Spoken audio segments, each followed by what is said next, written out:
आरती उतारो चरणों से निकली है गंगा प्यारी, चरणों से निकली है गंगा प्यारी, वंदन करती दुनिया सारी, वंदन करती दुनिया सारी, उन्हें चरणों में शीश नवाऊं, हे राजा राम तेरी आरती उतारूं, प्रियव्रत बिहारी तेरी आरती उतारूं, हे राजा राम तेरी आरती उतारूं, प्रियव्रत बिहारी तेरी आरती उतारूं, कर्पूर गौरम करुणावतारम संसारसारम भजनग्रहारम सदा वसंतम विद्यारविंदे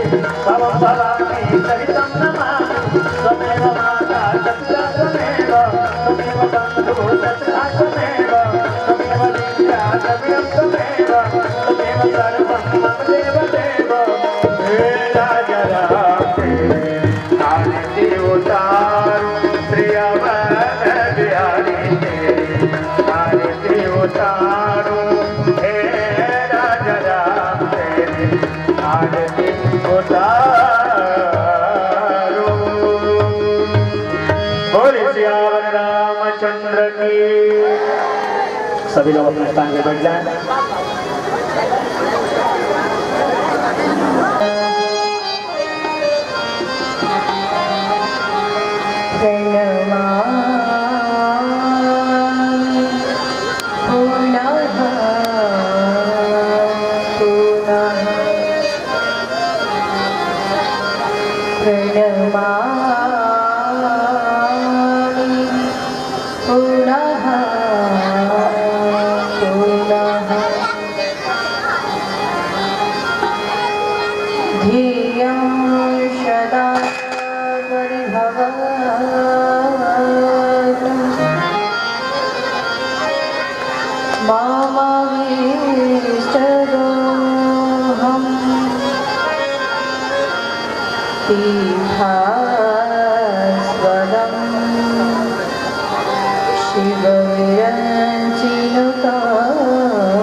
नमः तस्ते नमो नमः।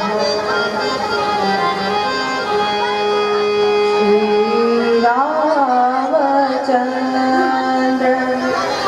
कृपालु भजुवन हरण भव भयदारुणं।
बोलिए साचे दरबार की, श्री हनुमान जी महाराज की।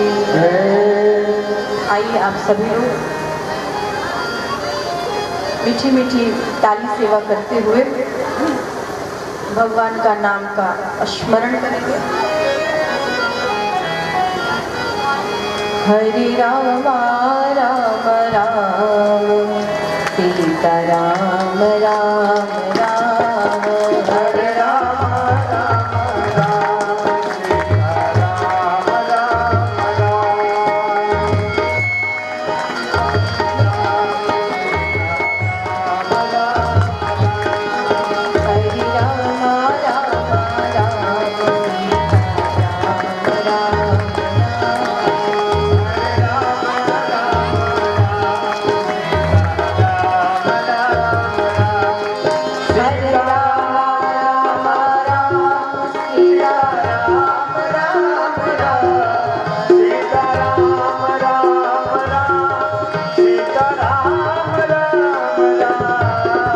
हरे राम राम राम सीता राम राम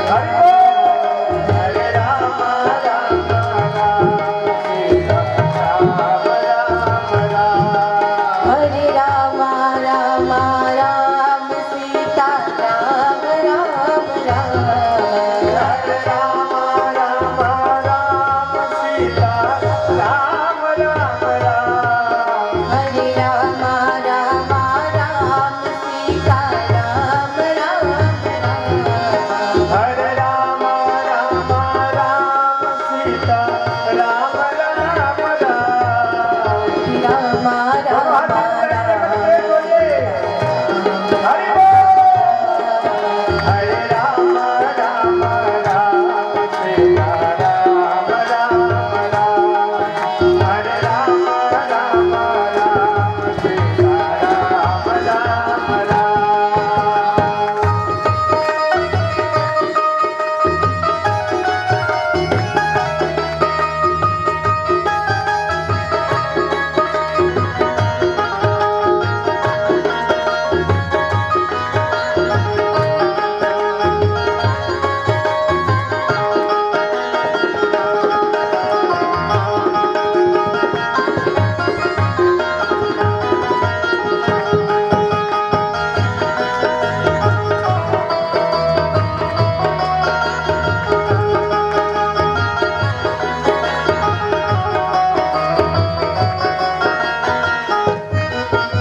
बोली श्री अम्बे मात की, श्री अवधान की, श्री हनुमान जी महाराज की।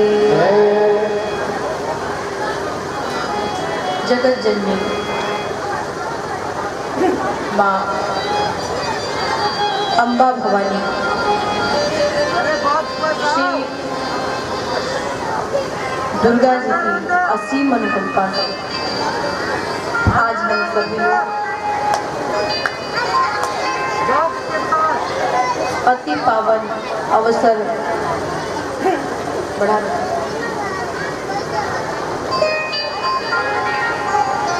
जो नवरात्र का अत्यंत पावन पवित्र अवसर चल रहा है, नवरात्र का दिन चल रहा है। इस नवरात्र में उपस्थित होकर आप सभी, हम सभी श्री दुर्गा जी के चरणों में बैठकर, श्री हनुमान जी के चरणों में बैठकर उनकी ही कथा श्रवण करने का अवसर प्राप्त हो रहा है। इस कथा के जितने भी कमेटी के सदस्य हैं, उन सभी को इस व्यास पीठ से बहुत बहुत धन्यवाद, बहुत बहुत साधुवाद, क्योंकि उनके अगत प्रयास से, परिश्रम से आज यह कथा आप तक चलकर आई है और आप इस कथा को सुन पा रहे हैं। आज इस नवरात्र का तीसरा दिन है और आज जिस देवी की पूजा हम सभी करते हैं, उन देवी का नाम है,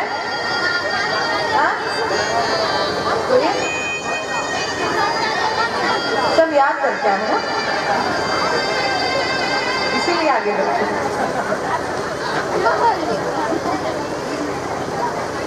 आज चंद्रघंटा देवी की हम सभी पूजन करते हैं। चंद्रघंटा देवी की पूजा आप सभी लोगों ने किया होगा, किया है ना?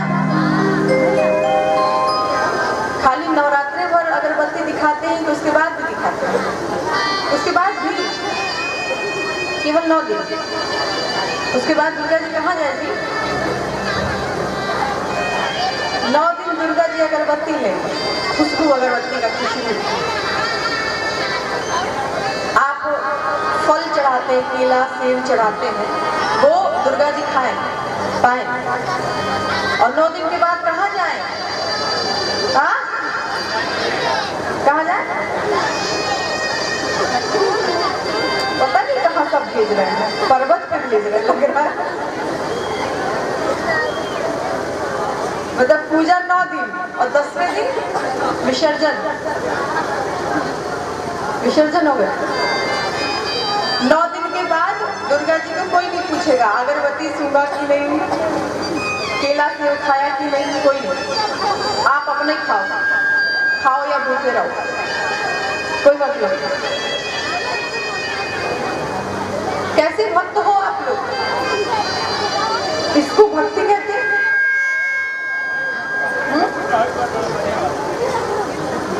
लग रहा है ये भी आज चंद्रघंटा की पूजा करके ही आया पक्का। और चंद्रघंटा देवी ना, जो उनके भक्त पूजा पाठ करते हैं उनके लिए तो ठीक है, और जो पूजा पाठ नहीं करते उनका घंटा बजा देते हैं।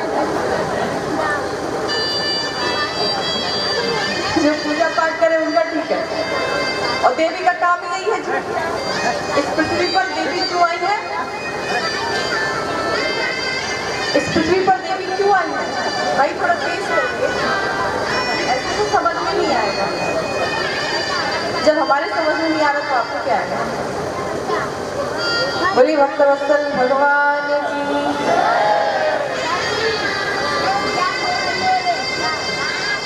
तो इस पृथ्वी पर देवी क्यों आती है? धरती पर देवी क्यों आई? बोलिए। काहे चुप हो भाई? आज भोजन वोजन नहीं हुआ है? कहा खाना खा के नहीं आया लोग? व्रत तो है नहीं? कुछ लोग ही व्रत है, सारे लोग तो हो नहीं। सब रोटी दाल चावल खा के आए हो कि जाके खाना खाओ? अच्छा, खाना खा के कितने लोग हाथ उठाइए तो फटाफट।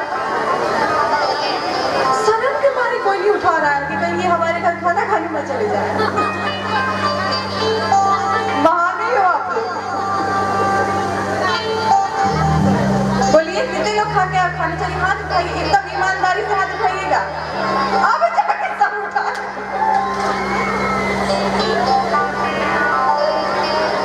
आधा से अधिक लोग खाना खा के आए हैं और आधा जाके तब भोजन करेंगे। तब इतने डाउन क्यों है आप लोग? इस पृथ्वी पर देवी क्यों आती है? दुर्गा जी क्यों आती है? बोलते रहिए, रोज रोज बोले क्या कि आप लोग को बोलना भी है।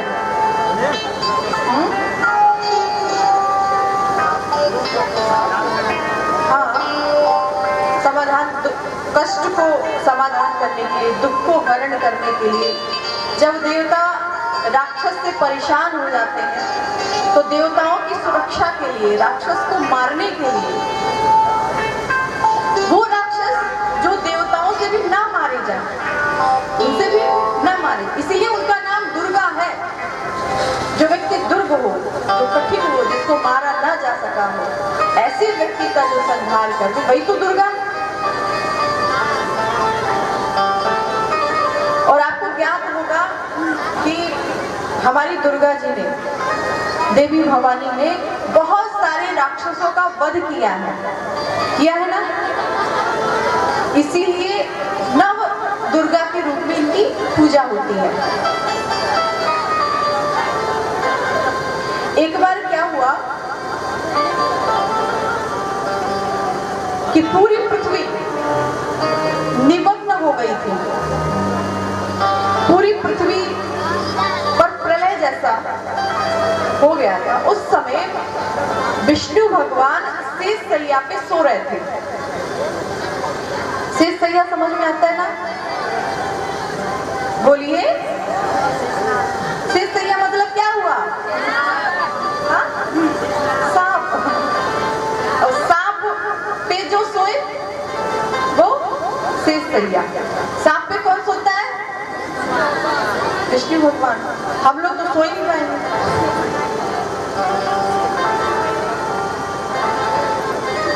ये इंसान की बस की बात नहीं है, ये भगवान नहीं सो सकते।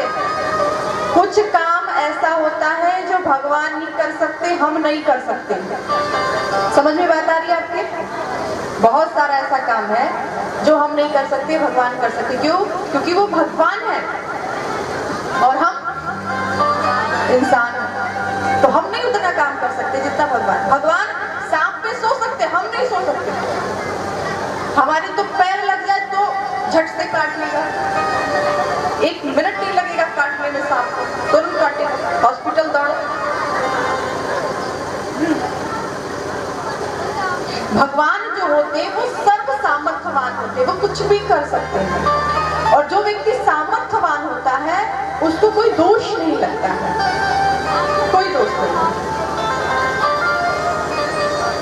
समर्थ कहूं नहीं दोष गोसाई, समर्थ कहूं नहीं दोष गोसाई, कभी पावक सुर सही की नाई, कभी पावक सुर सही की नाई, समर्थ कहूं नहीं दोष गोसाई, समर्थ कहूं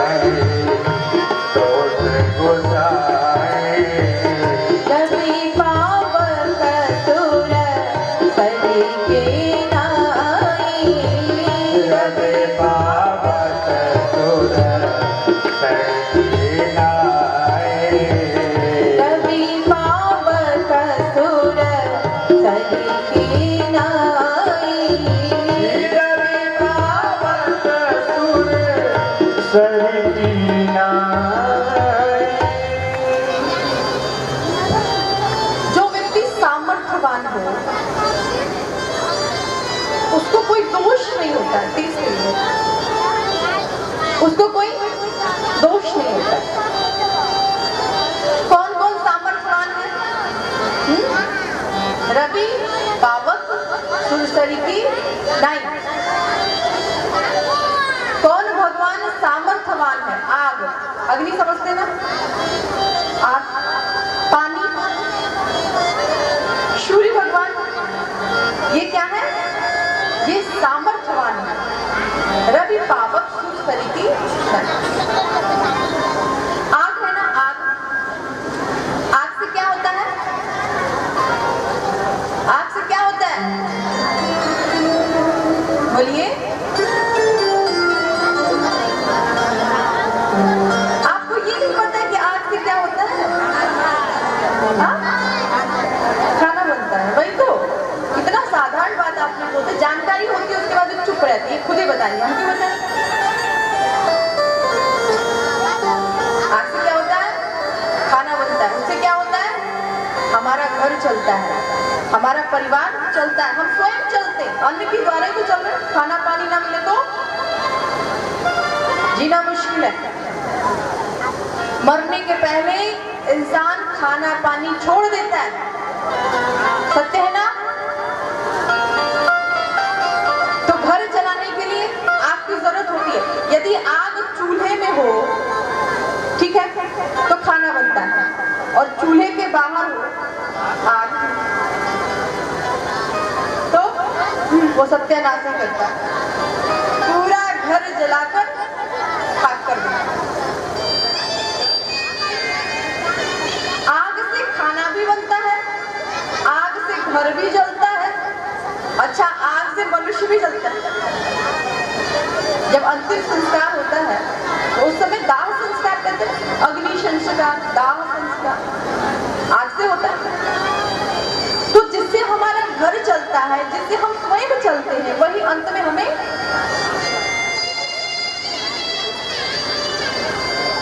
तो जो आग की तरह सामर्थ्यवान हो, आग में हम हवन करते ना? नवरात्र में 9 दिन हवन करते, बहुत सारे भक्त दुर्गा जी का हवन किसमें करते हैं? आग में करते, अग्नि में करते। अग्नि में क्यों करते हैं जी हवन? अग्नि में क्यों करते? फटाफट बोलिए, टाइम मत लगाइए। हाँ, जल जाए। क्या मस्त जवाब दिया, जल जाए इसीलिए करते हैं।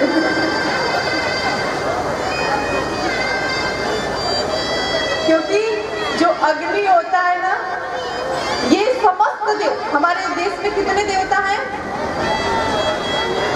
हमारे इस भारत भूमि में कितने? हिंदू धर्म में कितने देवता?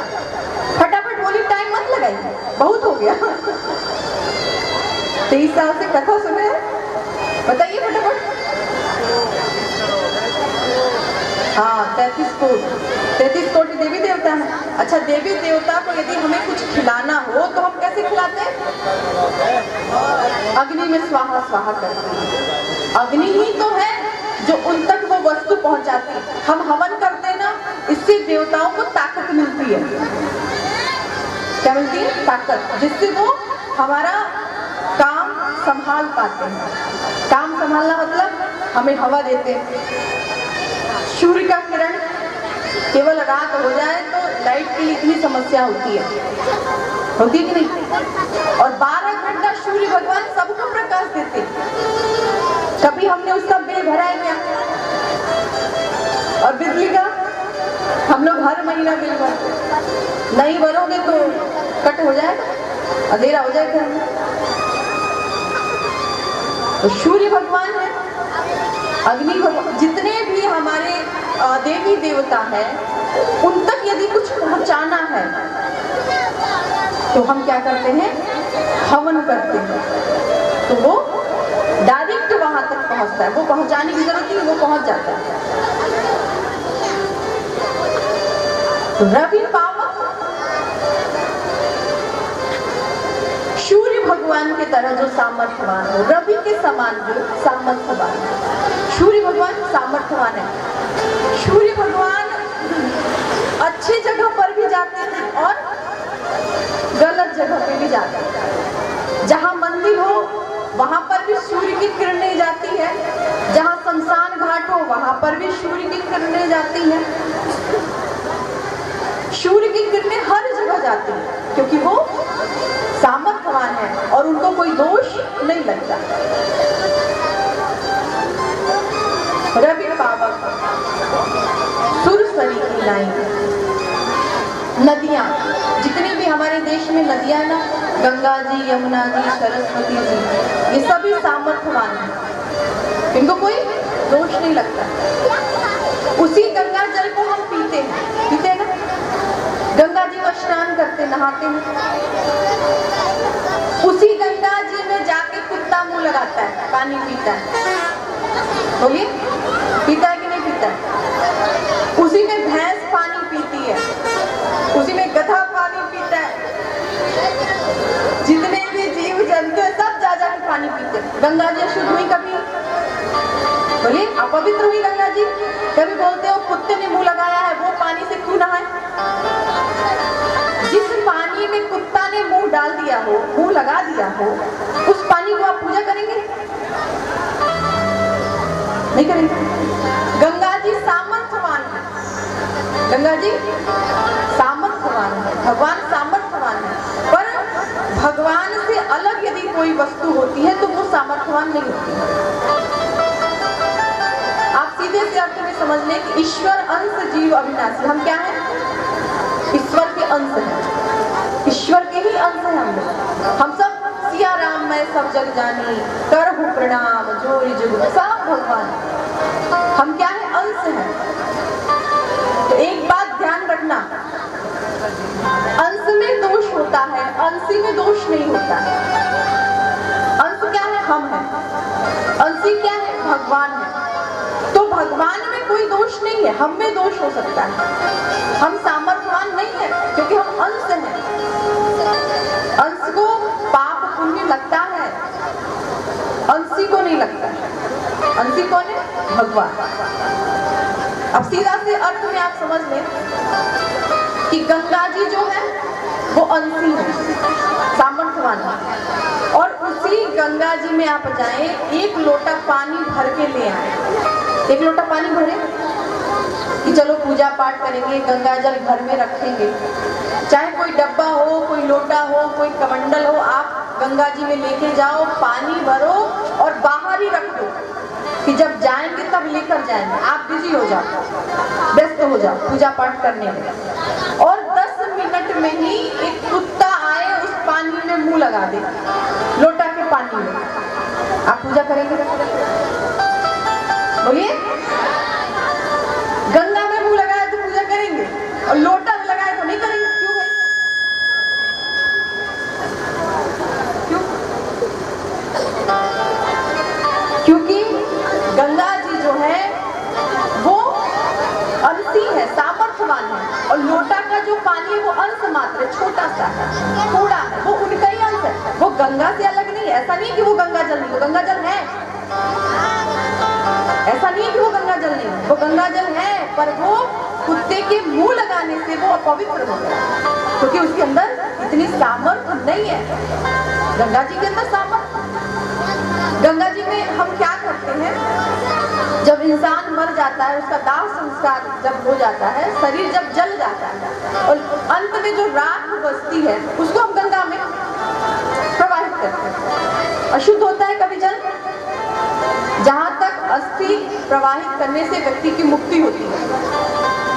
हर जगह का नियम है, कोई भी नदी हो, कोई तालाब हो, अस्थि प्रवाहित करते तभी उसकी मुक्ति होती है, तभी पूरा दाह संस्कार माना जाता है।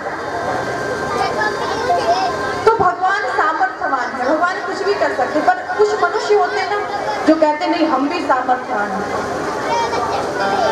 समर्थ कहूं नहीं दोष गोसाई, समर्थ को नहीं दोष गोसाई,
भगवान सर्व सामर्थ्यवान है, वो कुछ भी कर सकते, हम नहीं कर सकते।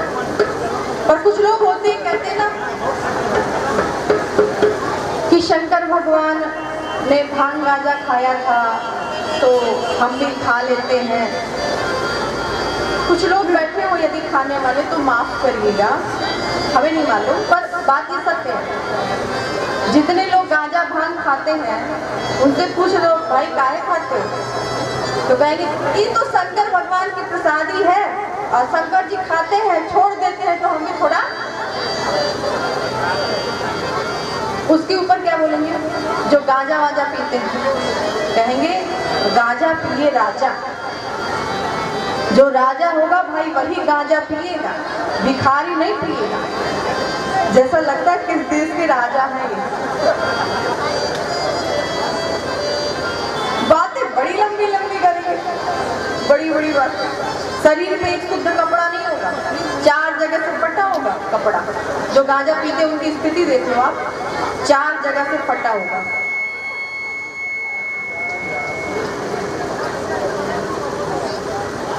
चार जगह से फटा है, जेब में 10 रुपया नहीं है, और फिर क्या है गांजा पिए राजा।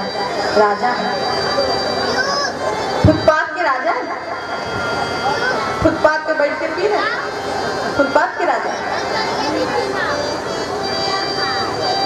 और जो लोग ये पीते एक आध पैक लगाए और मस्ती में झूमते हुए घर पहुंच गए, आजा आज तू ही रहेगी या मैं ही रहूंगा। एक पेट चढ़ाया, वो क्या बोलते, उनका भी एक डायलॉग है, वो लोग क्या बोलते, पिएंगे नहीं तो जिएंगे कैसे।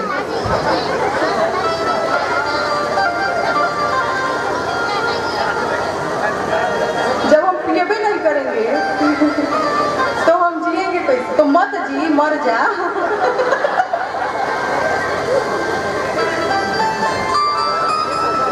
जब ये बात हमें मतलब उसकी पत्नी बता रही थी मुझसे कि मेरे जो पति होते हैं वो कहते हैं कि पिएंगे नहीं तो जिएंगे कैसे भाई, तो पत्नी कहती थी नहीं नहीं मेरा मां का सिंदूर चला जाएगा, आप पीजिए और जीजिए।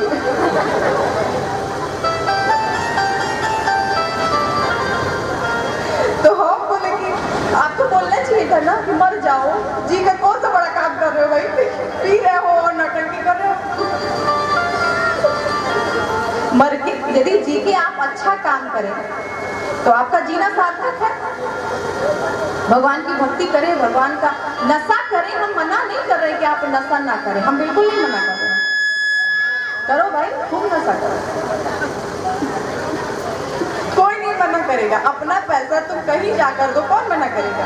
पर नशा जो है वो भक्ति का नशा करो ना, भक्ति का नशा करो, ये भी तो नशा है। इन सब नशाओं का एक लिमिट होता है, 12 घंटा में 8 घंटा में उतर जाता है, एक टाइम होता है कि गांजा भांग खा लो तो 4-5 घंटे में उतर गया। शराब पिया, मदिरा पिया, बियर पिया, आज सुबह शाम पिया, सुबह उतर गया, सुबह को पिया शाम को उतर गया। 12 घंटा में मतलब वो नशा उतर जाता है, आप कुछ करें या ना करें 12 घंटे में उतरना है।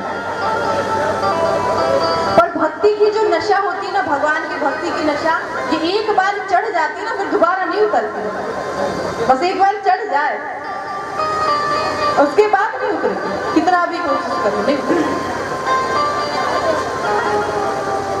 तो हमारे जीवन में नशा होना बहुत जरूरी है, बहुत जरूरी। हर व्यक्ति के जीवन में नशा हो, पर वो नशा संसार की भौतिक वस्तु के लिए ना हो, भगवान की भक्ति का नशा हो। और जिसके जीवन में ये नशा हो जाती है उसका जीवन सहज ही भव सागर से पार चला जाता है।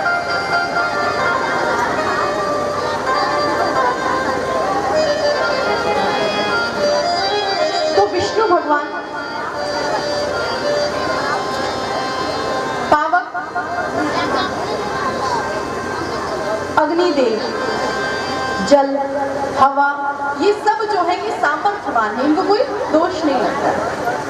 भगवान सांप पर सोते हैं, सांप पे सोना अशुभ है, बहुत अशुभ।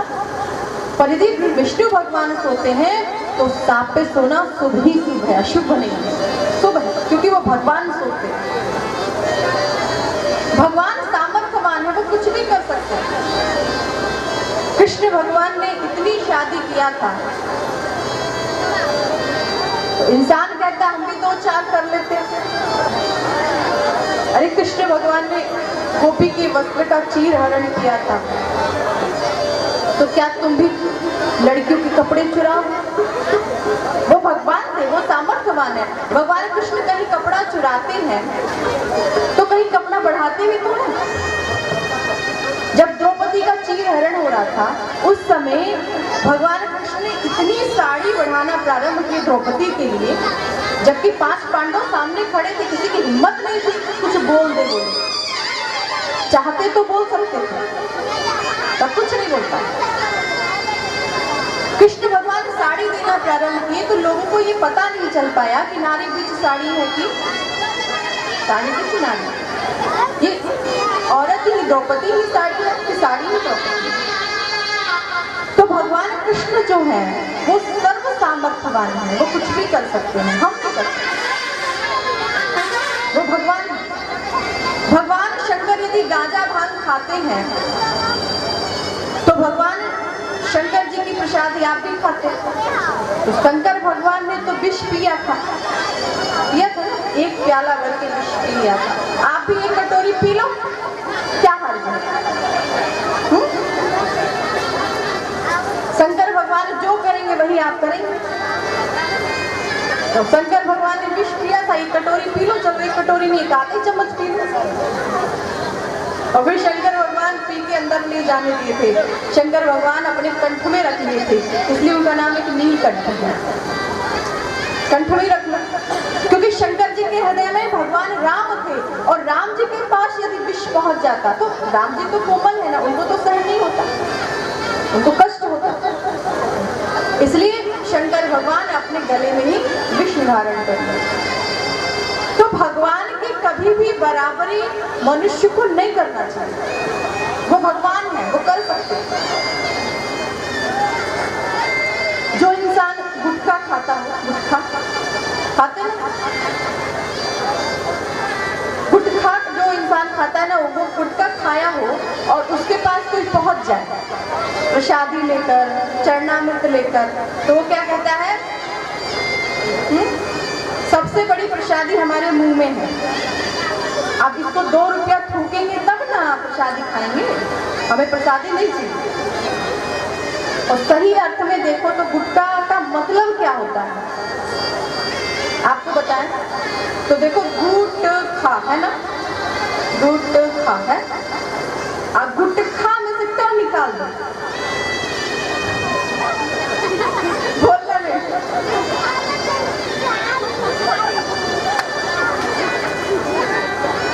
फिर इतना आसान से खाने, तो भगवान की बराबरी हमें हमारे जीवन में कभी नहीं करनी चाहिए। बोलिए भक्तवत्सल भगवान की।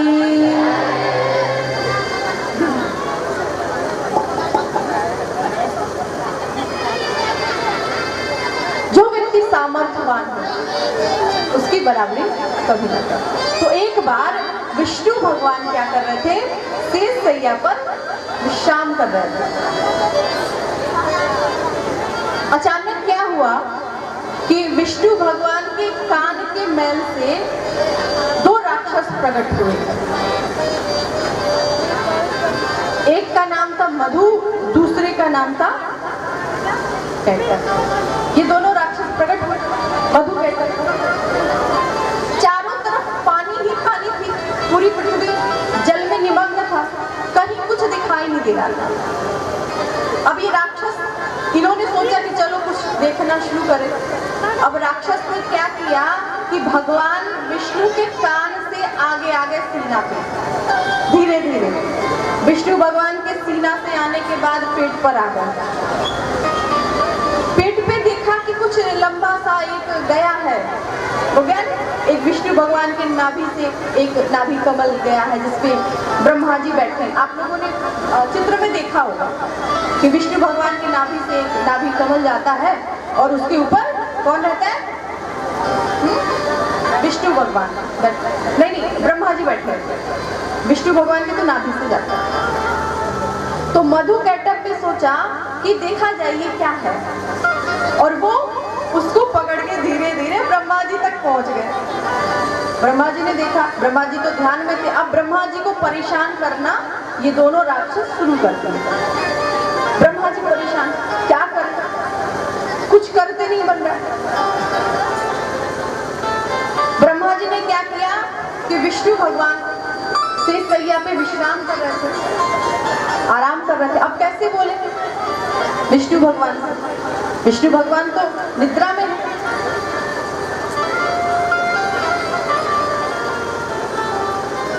बहुत ज्यादा परेशान हो गए ब्रह्मा जी। तो ब्रह्मा जी ने निद्रा देवी से प्रार्थना किया कि हे निद्रा देवी, आप कुछ ऐसा करिए कि विष्णु भगवान की आंखें खुले, कुछ ऐसा करिए। जब हम सोते हैं ना, तो ये भी देवी का ही प्रभाव है। यदि देवी अप्रसन्न हो जाए तो हम अपने जीवन में सो भी नहीं सकते हैं। जब हम सोते हैं तो उनको क्या कहते हैं? फटाफट बोलिए। जब हम सोते तो क्या कहते हैं? निद्रा देवी। ये भी एक देवी है। इनका एक नाम है निंदेश्वरी। तो देवी के प्रभाव से हम सोते हैं। यदि देवी खुश ना हो हमारे ऊपर तो क्या होगा? हमको रात में नींद नहीं आएगी। नींद देवी की कृपा से आती है। अब निंदेश्वरी का प्रार्थना करना शुरू कर दिया। हे निंदेश्वरी, हे देवी, आप ऐसा कुछ कृपा करिए कि विष्णु भगवान की आंखें खुल जाए और हमारा जो ये कष्ट है ये दूर हो जाए। देवी प्रसन्न हो गई और देवी ने क्या किया कि विष्णु भगवान के हृदय से, विष्णु भगवान के आंखों से, विष्णु भगवान के बाजू से, शरीर से निकल के बाहर हो गई, एक किनारे हो गई निद्रा देवी। जैसे निद्रा देवी किनारे हुई, ठीक उसी समय विष्णु भगवान की आंखें खुल गई। विष्णु भगवान जागृत हुए। ब्रह्मा जी को देखा कि मधु कैटअप नाम के दो राक्षस विष्णु भगवान ने देखा कि ब्रह्मा जी को परेशान कर रहे हैं। तो क्या किया? ब्रह्मा जी ने विष्णु भगवान से प्रार्थना किया, महाराज ये दोनों राक्षस हमको बहुत दिनों से परेशान कर रहे हैं, आप कुछ करिए।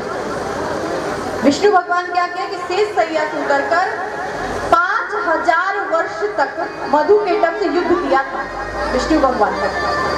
5000 वर्ष। और किसी अस्त्र शस्त्र से नहीं किया, हाथ से किया था। 5000 वर्ष। 5000 वर्ष जब युद्ध हुआ तो देवी को सहन नहीं हुआ। देवी ने ऐसा किया कि जो राक्षस थे उनकी बुद्धि भ्रमित हो गई, बुद्धि घूम गई। तो जैसे बुद्धि भ्रमित हुई, मधु कैटअप ने विष्णु भगवान से कहा कि अरे प्रभु, मैं आप पे बहुत खुश हूँ, हमसे वरदान मांग लीजिए। उल्टा हुआ ना, जबकि भगवान खुश होके कहते हैं कि वरदान मांग लीजिए, कहते हैं ना। राक्षस को कभी सुना है कि राक्षस बोले मैं तुझ पे बहुत खुश हूँ, वरदान मांग लो? और वो भी भगवान से कह रहा है। कौन से भगवान? विष्णु भगवान से कह रहा है कि हे विष्णु, मैं तुम्हारे ऊपर बहुत खुश हूँ, वरदान मांग लो जो मांगना है। तो विष्णु भगवान ने भी हाथ जोड़कर कह दिया कि मुझे यही वरदान दे दो कि तुम मेरे हाथे मर जाओ। 5000 वर्ष में परेशान, मर नहीं रहे, मैं यही वरदान चाहता हूँ, तू मर जा मेरे हाथ से। मधु कैटअप की बुद्धि भ्रमित थी, इसलिए मधु कैटअप ने कहा कि जहां पर सूखा हो, जहां पर पृथ्वी सूखी हो, जहां पे पानी ना हो, जल ना हो, उसी जगह पे हमारी मृत्यु होगी। क्योंकि उन्होंने देखा, उन राक्षसों ने देखा कि चारों तरफ पानी ही पानी, कहीं सूखा नहीं। तो मधु कैटअप ने कहा यदि हमें मारना हो तो आप उस जगह पे मारिए जहां पर पानी ना हो, सूखा हो जहां पर। तो विष्णु भगवान ने क्या किया कि अपने जंघा पे मधु केटक को लिया युद्ध करते करते और जंघा पे रख के विष्णु भगवान ने मधु केटक का वध किया। बोलिए विष्णु भगवान की। एक दिन हम ऐसी देवी का पूजन करते हैं जिनकी कृपा से विष्णु भगवान ने मधु केटक का वध किया था। और वो सारी देवी का जो पूजा है नवरात्र में हमें करना पड़ता है और हम करते हैं। नवरात्रों की आई बहार, नवरात्रों की आई बहार, भजन मैया का करो नवरात्र।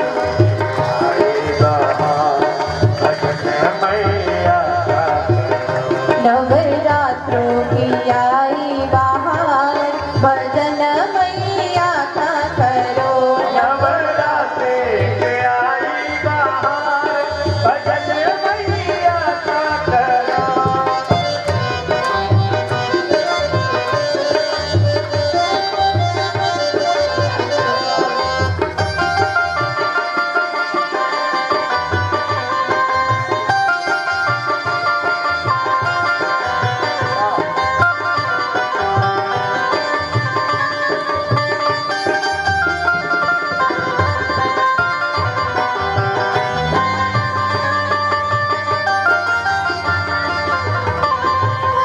कोई चढ़ावे सेब संतरा,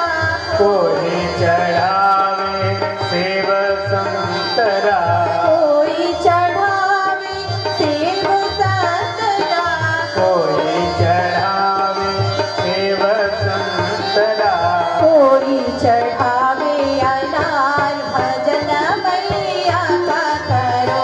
अब कोई चढ़ावे अनार, भजन मैया का करो। नवरात्रों की आई बहार, भजन मैया का करो। नवरात्रि की आई बहार, भजन मैया का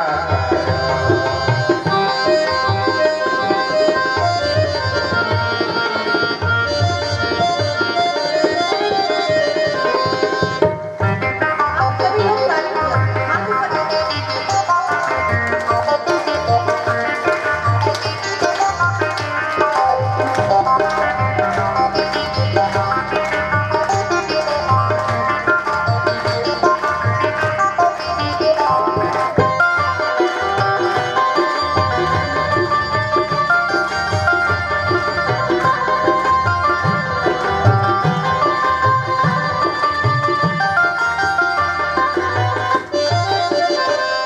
कोई चढ़ावे चुनरी चोला, कोई चढ़ावे चुनरी झोला, कोई चढ़ावे चुनरी चोला, कोई चढ़ावे चुनरी झोला। कोई चढ़ावे हाथ, हरि मैया का करो नवरात्रि की आई बहार, भजन मैया का करो नवरात्रि की आई बहार, भजन मैया का करो।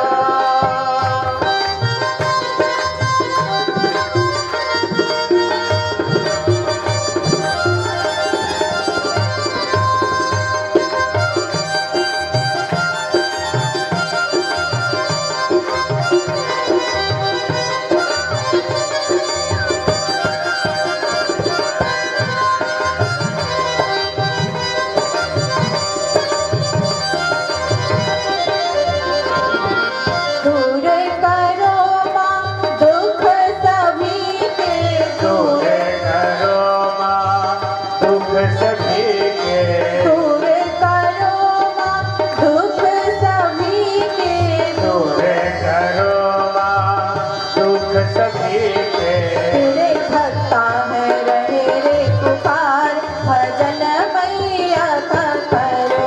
नवरात्रि की आई बहार, भजन मैया का करो। नवरात्रों की आई बहार, भजन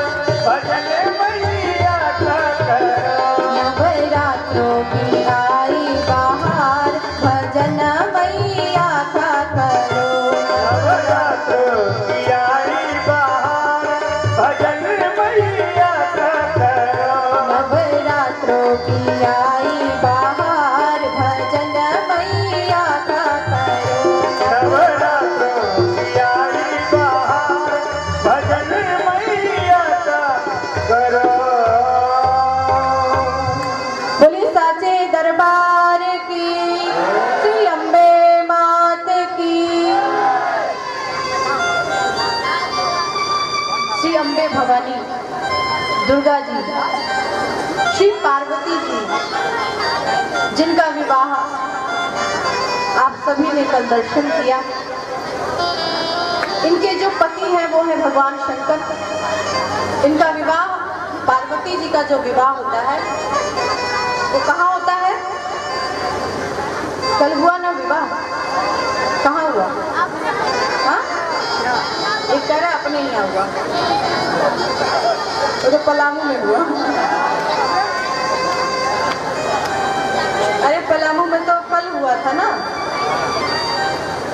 पर इसके पहले कब हुआ, कहाँ हुआ? सच में भगवान शंकर जी की जो शादी है, जो विवाह है, वो हिमाचल प्रदेश, हिमाचल में हुआ था। वहां पे उनका ससुराल है भगवान शंकर जी। भगवान शंकर जी का विवाह हुआ, चारों तरफ आनंद ही आनंद। हर गिर जाकर भयहु विवाहु, हर गिर जाकर भयहु विवाहु, हर गिर जाकर भयहु विवाहु, हर गिर जाकर भयहु विवाहु, हर गिर जाकर भयहु विवाहु, हर गिर जाकर भयहु विवाहु, हर गिर जाकर भयहु विवाहु, हर गिर जाकर भयहु विवाहु, सकल भुवन भरी रहे उछाहु, सकल भवन रहु उछाहु, पानी ग्रहण जब कीन महेता, पानी ग्रहण जब कीन महेसा, पानी ग्रहण जब कीन महेता, पानी ग्रहण जब कीन महेसा, हर से सब सकल सुरेसा, हर से सकल सुरेसा, हर से सब सकल सुरेसा, हर से सकल सुरेसा।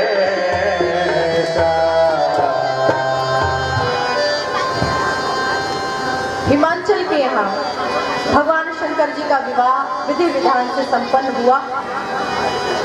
आप सभी को पता होगा कि शादी होने के बाद बेटी की विदाई होती है। अच्छा, विवाह में जितना आनंद होता है, विदाई में उतना ही दुख होता है, उतना ही दुख विदाई। और सारी जगत की जननी माता भवानी दुर्गा जी का विदाई, आप लोग भी विदाई करते हैं। और हमने कुछ भक्तों के मुख से ये सुन रखा है, संतों के मुख से सुन रखा है कि जो 9 दिन हम दुर्गा को रखते हैं, मानो वो मायके में आती है।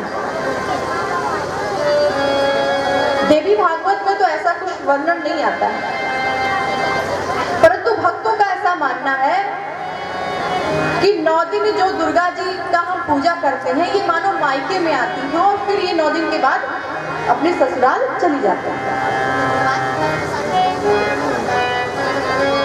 तो दुर्गा जी की विदाई हो रही है, भवानी पार्वती की विदाई हो रही है। उनकी माँ है, उनका नाम है मैना, मैना। इनके पिताजी का नाम है हिमांचल। जब बेटी की विदा होती है तो माँ बेटी को पास में बुलाती है और फिर उसको बड़ा ही सुंदर उचित शिक्षा देती है। मैना जी कहा, बेटी आप सारी जगत की जननी हो, माँ भवानी हो, आपको कौन शिक्षा देगा? आप स्वयं शिक्षा की साक्षात मूर्ति हैं, आपको कौन शिक्षा देगा? पर आपके माध्यम से हम इस पूरी देश की, पूरी दुनिया की माताओं को ये शिक्षा देना चाहते हैं कि जब भी अपनी बेटी की विदा करें, एक चौपाई के साथ जरूर करें। ये अपने दिमाग में, अपनी बुद्धि में रख के जरूर विदा करें। और एक शिक्षा हर माँ को अपनी बेटी को अवश्य देना चाहिए। करहु सदा करा पद पूजा, करहु सदा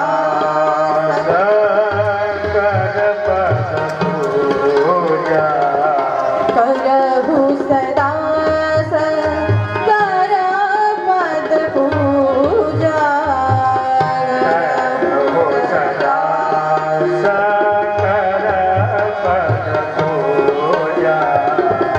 नारी धर्म पति देवन दूजा, नारी धर्म पति देवन दूजा, करहु सदा करा पद पूजा, करहु सदा पद पूजा।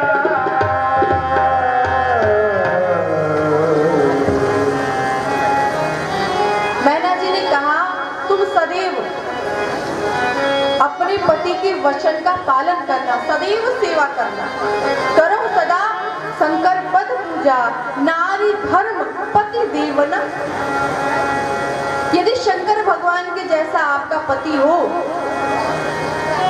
तो उसके समान कोई देवता है ही नहीं। पर स्त्री धर्म में हमने ये पढ़ा है कि कोई भी स्त्री हो, उसके जीवन में पति को छोड़कर कोई देवता नहीं होता, इसलिए इनको पति देव कहा गया है, पति देवता कहा गया। और पत्नी क्या है? बोलिए, धर्म पत्नी है। धर्म पत्नी मतलब बोलिए, धर्म पत्नी का मतलब, अच्छा धर्म की पत्नी होती है, धर्म का पति नहीं होता है। आप कभी सुने हैं धर्म का पति है जो? धर्म के भाई बाप सुने हैं धर्म का पति? मैंने तो आज तक नहीं सुना, कोई भी नहीं। धर्म का भाई बहन होता है ना, धर्म के माता पिता होते हैं, धर्म का भाई बहन होता है कि मैंने अपने लिए धर्म के और धर्म का पति और धर्म पत्नी। धर्म की पत्नी होती है, पति नहीं होता। धर्म पत्नी क्यों है? क्योंकि ये पति को अधर्म से बचाती है। पति कोई गलत काम करता है, अधर्म करता है, तो वो उससे बचाती है, इसलिए धर्म पत्नी है।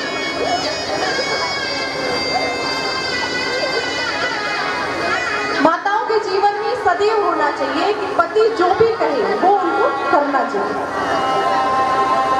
पति को छोड़कर उनको कोई भी, स्त्री धर्म की किताब में तो यहाँ तक ग्रंथ में लिखा हुआ है, ग्रंथों में मैंने पढ़ा है कि किसी देवी देवता का पूजा औरत तभी कर सकती है जब पति उसको बोले कि आप जाके पूजा कर लो, तभी कर सकती है, अन्यथा नहीं कर सकती। अनुसुईया जी के जीवन को आप उठा के देख लीजिए। अनुसुईया जी ब्रह्मा विष्णु महेश को छोटे छोटे बालक बना दिए, क्यों? पातिव्रत धर्म, क्योंकि वो पातिव्रत धर्म पालन करते थे, पति का कहना मानती थी। पत्नी वही सर्वश्रेष्ठ होती है जो अपने पति के रूप को देखकर काम करे। रूप मतलब समझते हैं आप? हाँ, उनका मन हो पर बोल ना पाए। प्यास लगी हो, आपको लगे कि हाँ आप प्यासे होंगे और आप तुरंत ले जाकर पानी दें, वो प्रथम क्वालिटी की औरतें होती हैं। और जो पति बोले कि पानी दो, तब वो पानी देती है, वो दूसरी श्रेणी की है। और तीसरी 10 बार मांगो तो भी नहीं देगी।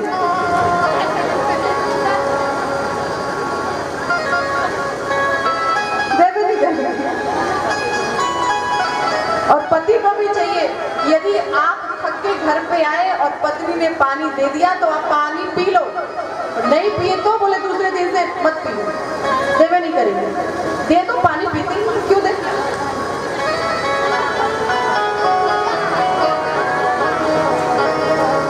पति का रुख के साथ जो चलती है, पति रुख लखी आयसु अनुसरण, सुनैना जी ने बोला है सीता जी से।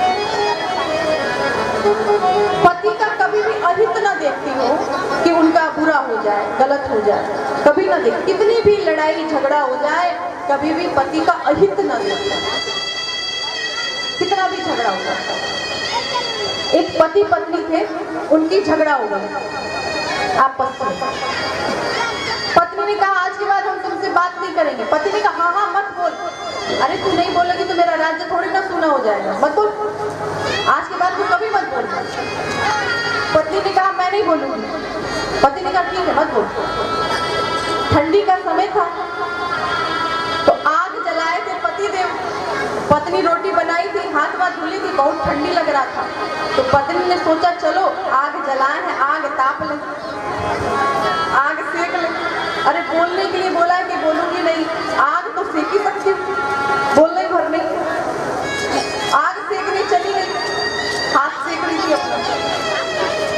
तब तक थोड़ी जोर से हवा, ठंडियों में हवा भी तो चलती है, हवा चली और क्या हुआ, कंडा रखा हुआ था, लकड़ी कंडा, उसमें से एक अंगार आगे का छोटा सा हवा के माध्यम से उड़ा और उड़ के पति देव के धोती पे गिर गया। अब वो देख रही थी, बोलना तो था नहीं उसको, बोले कैसे कहीं जल ना जाए, बोले कैसे बोलना ये नहीं है, कैसे बोले कि आपका पैर जल जाएगा। देख रही है धोती जल रहा है, अब जला कि तब जला। अब उसको सहन नहीं हुआ तो उठ के जाने लगी। तो क्या कहने लगी, किसी का धोती जले या वो खुद जले, हमसे क्या मतलब है, हमें तो बोलना ही नहीं है भाई।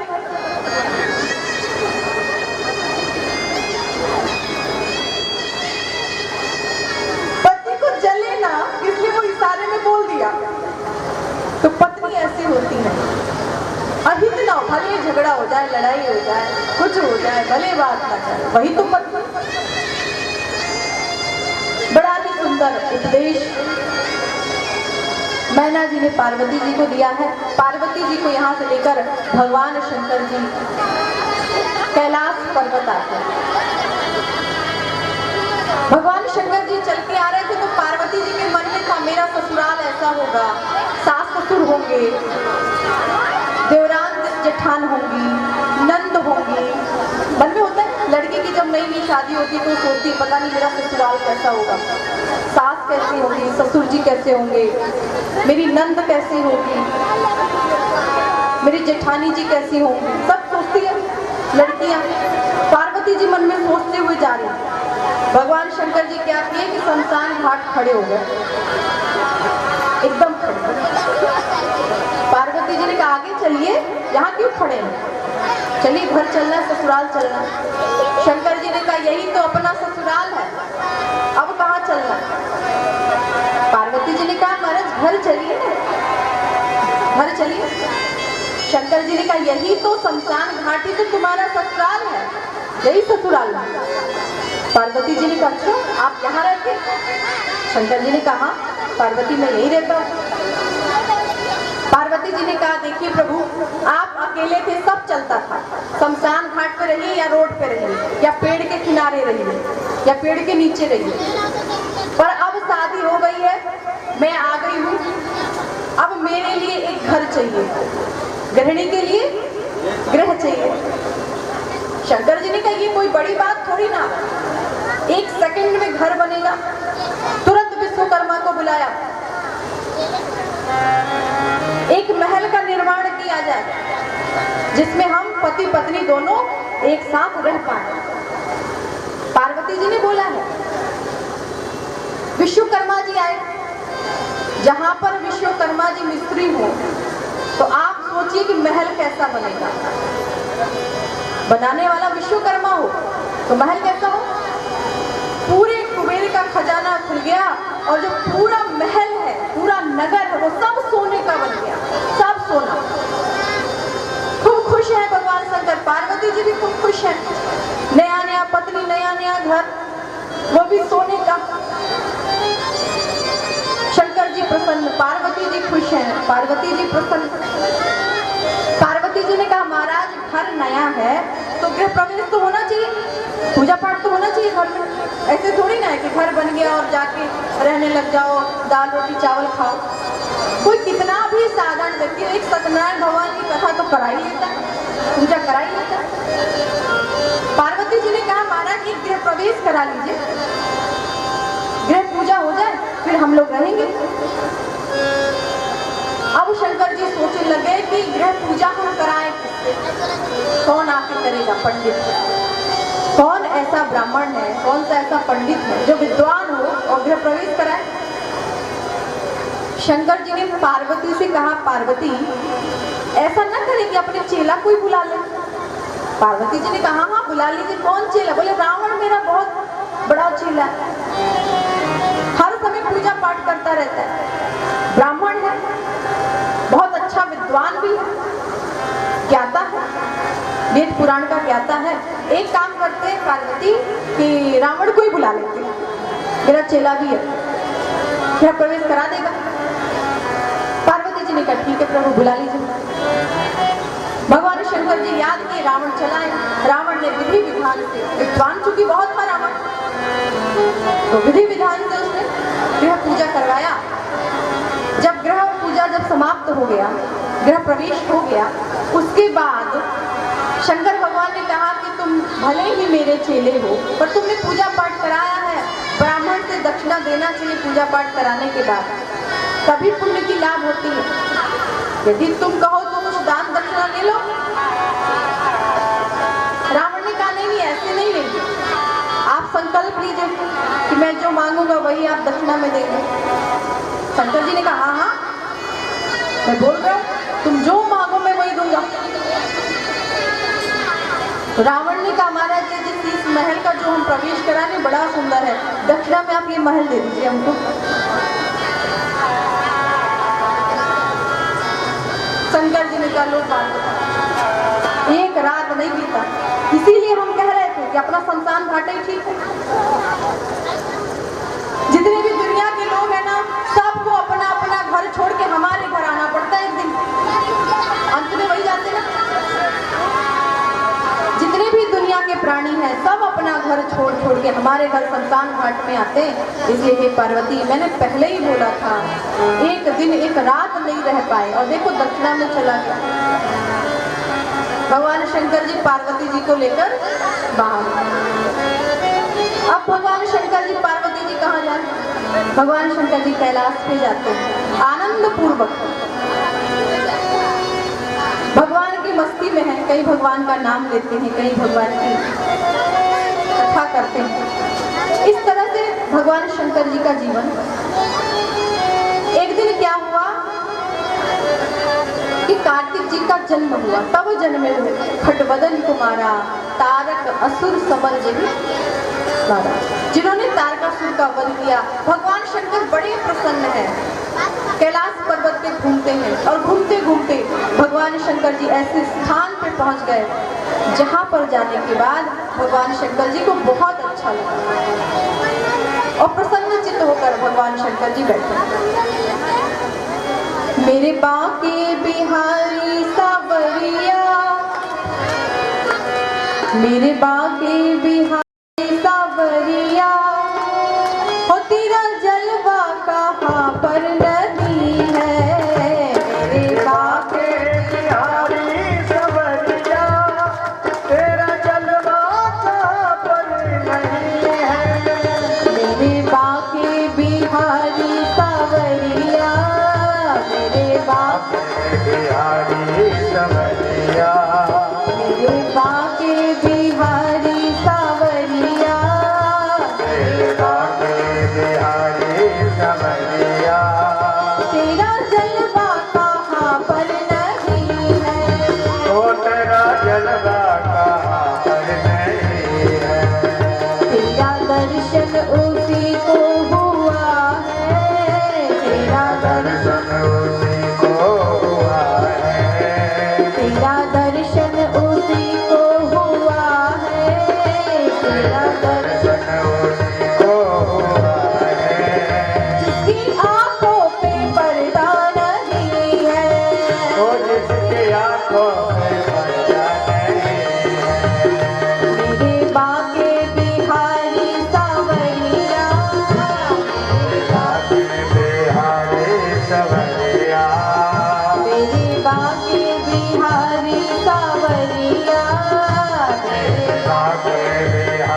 दर्शन उसी को हुआ है, तेरा दर्शन उसी को हुआ है, जिसकी आंखों पे पर्दा नहीं है, ओ जिसकी आंखों पे पर्दा नहीं है, जिसकी आंखों पे पर्दा नहीं है, जिसकी आंखों पे पर्दा नहीं है। मेरे बाटे बिहारी सबरिया, मेरे बाटे बिहारी सबरिया, तेरा जलवा कहाँ पर नहीं है।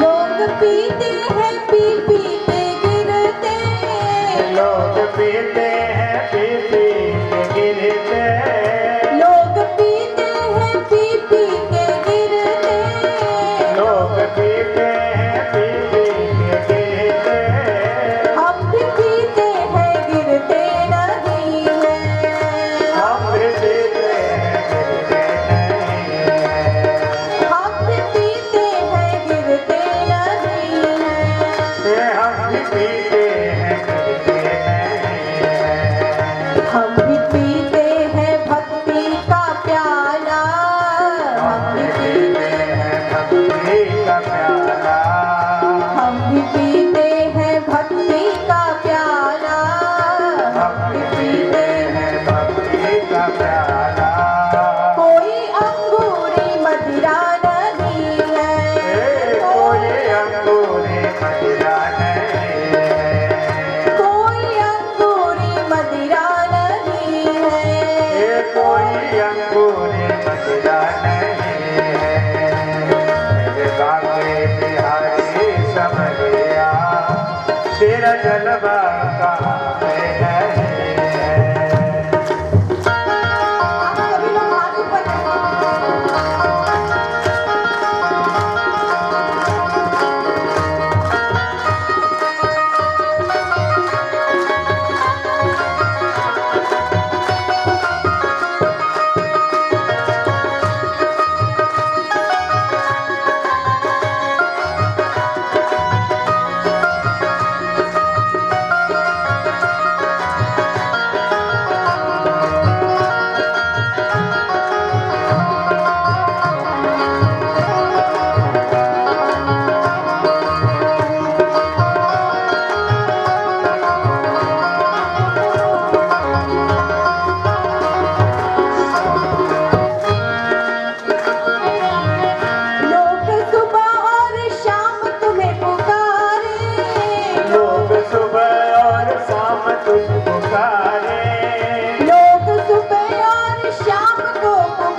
बोले साचे दरबार की, श्री शंकर भगवान की। शंकर भगवान कैलाश पर्वत पर भगवान के नाम में, भगवान के नशे में मस्त हो गए। और इसी मस्ती में भगवान शंकर जी, एक बट का वृक्ष था, बट का पेड़, उस पेड़ के नीचे भगवान शंकर जी जाकर विराजमान हो गए। खुद अपने हाथों से आसन लगाकर भगवान शंकर जी बैठे। एक बार तेहि तरु प्रभु गयऊ, एक बार तेहि तरु प्रभु गयऊ, तरु विलोकी उर अति सुख भयऊ, तरु विलोकी अति सुख भयऊ, विजय कर दासी नागरी पूछाला, निज दासी नागरी पूछाला, निज कर दासी नागरी पूछाला, निज दासी नागरी पूछाला, बैठे सहजनि शंभु कृपाला, बैठे शंभु कृपाला, बैठे सहजनि शंभु कृपाला, बैठे शंभु कृपाला। बोले शंकर भगवान की। शंकर भगवान आज कैलाश पर्वत पर सहज ही बैठे, अपने हाथ से आसन बिछाए और बैठे। पार्वती जी ने दूर से देखा है तो पार्वती जी की समझ में आ गया कि आज भगवान शंकर जी बहुत खुश हैं। पत्नी एक बार अपने पति को देख ले तो देखने के बाद ये बता देती है खुश है या नाराज है। पार्वती जी ने देखा कि आज भगवान शंकर बड़े प्रसन्न है, बहुत खुश है। पार्वती जी पास में जाती हैं और पार्वती जी चरणों में प्रणाम करती हैं। भगवान शंकर जी ने बाएं अंग में आसन दिया, वहां पर विराजमान हुई। अब भगवान शंकर जी अपनी बड़ाई करना शुरू करते। हे प्रभु, आपने त्रिपुरासुर का वध किया है, आप इतने महान हैं। जिसको राम की भक्ति चाहिए होता है वो पहले आपकी भक्ति करता है, तब राम की भक्ति मिलती है। और भगवान राम तो यहाँ तक कहते हैं, शिवद्रोही ममदास कहावा, सोनर मोहि सपने नहीं भावा। राम जी को कौन प्रिय है? जो भगवान शंकर जी का पूजा पाठ करता हो, जो उनसे विरोध करता हो, जो शंकर भगवान को जल न देता हो, भगवान शंकर की पूजा न करता हो, उस व्यक्ति को भगवान राम स्वप्न में भी देखना नहीं चाहते। सोनर मोहि सपने नहीं भावा। राम भक्ति चाहिए, उसके पहले क्या करना होगा? हाँ? बोलिए। राम भक्ति यदि प्राप्त करना है तो क्या करना होगा? राम भक्ति प्राप्त करने के लिए शंकर भगवान की भक्ति पहले करनी है। और शंकर भगवान यदि कृपा कर दिए तो राम भक्ति। ये लोग तो कुछ जवाब दे भी दे देते ना, ये लोग तो दिखते ही नहीं है। कितना भी बोलो चुप ही रहते हैं, सोचते कि बोलने का काम नहीं, चुप ही रहो। जिसको बोलना होगा वो बोलेगा, हम क्यों बोले? तो माताएं सब चुप ही रहती हैं।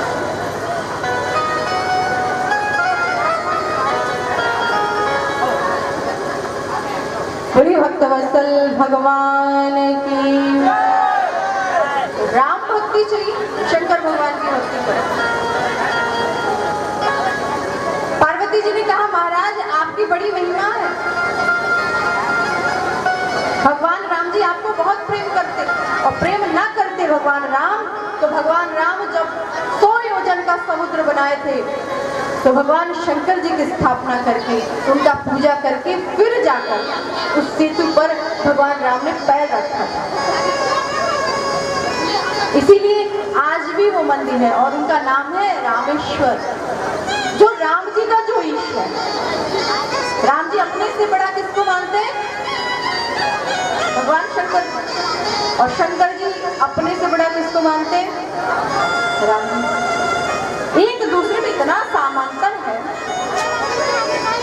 कि राम जी शंकर जी को बड़ा मानते हैं, शंकर जी राम जी को बड़ा मानते हैं, जबकि दोनों बड़े हैं पर एक दूसरे को आप बड़े हैं, आप महान हैं। शंकर जी कहते हैं नहीं प्रभु आप महान हैं, आप हमसे बड़े हैं। और हम क्या करते हैं? हम कहते हैं हम बड़े हैं तू छोटा है। हम ये करते हैं, हम अपने आप को बड़ा मानते हैं, हम बड़े हैं। और शंकर भगवान के अंदर क्या है? देवताओं के अंदर क्या है? आप बड़े हैं हम छोटे। हम सोचते हम ही बड़े हैं, सब छोटे, हम ही बड़े। भगवान शंकर जी और राम जी में बड़ा सामंतर है। जगत के मालिक है दोनों, जगत के मालिक है दोनों, न ये कमती न वो कमती, हरि हर ब्रह्म है दोनों, न ये कमती न वो कमती। जगत के मालिक है दोनों, न ये कमती न वो कमती, हरि हर ब्रह्म है दोनों, न ये कमती न वो कमती। जगत के मालिक है दोनों,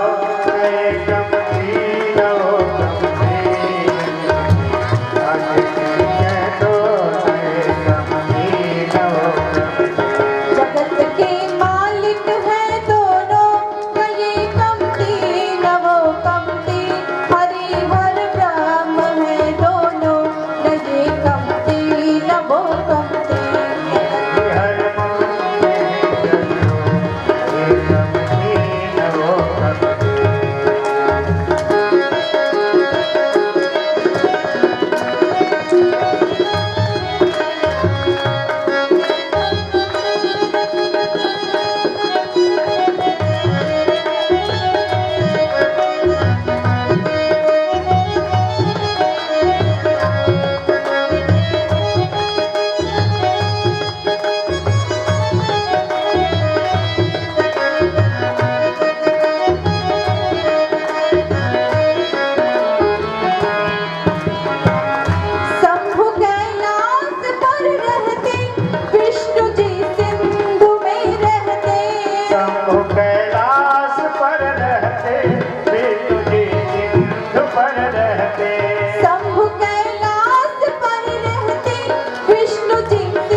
काम के मान मर्दन में न ये कमती न वो कमती, हरिहर ब्रह्म है दोनों न ये कमती न वो कमती।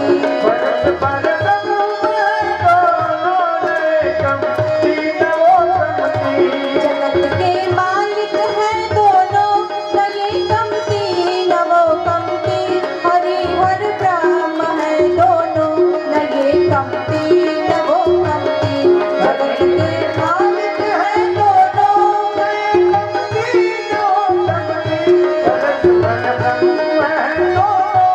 ये कमती न वो कमती, जगत के मालिक है दोनों न ये कमती न वो कमती, हरिहर ब्रह्म है दोनों न ये कमती न वो कमती।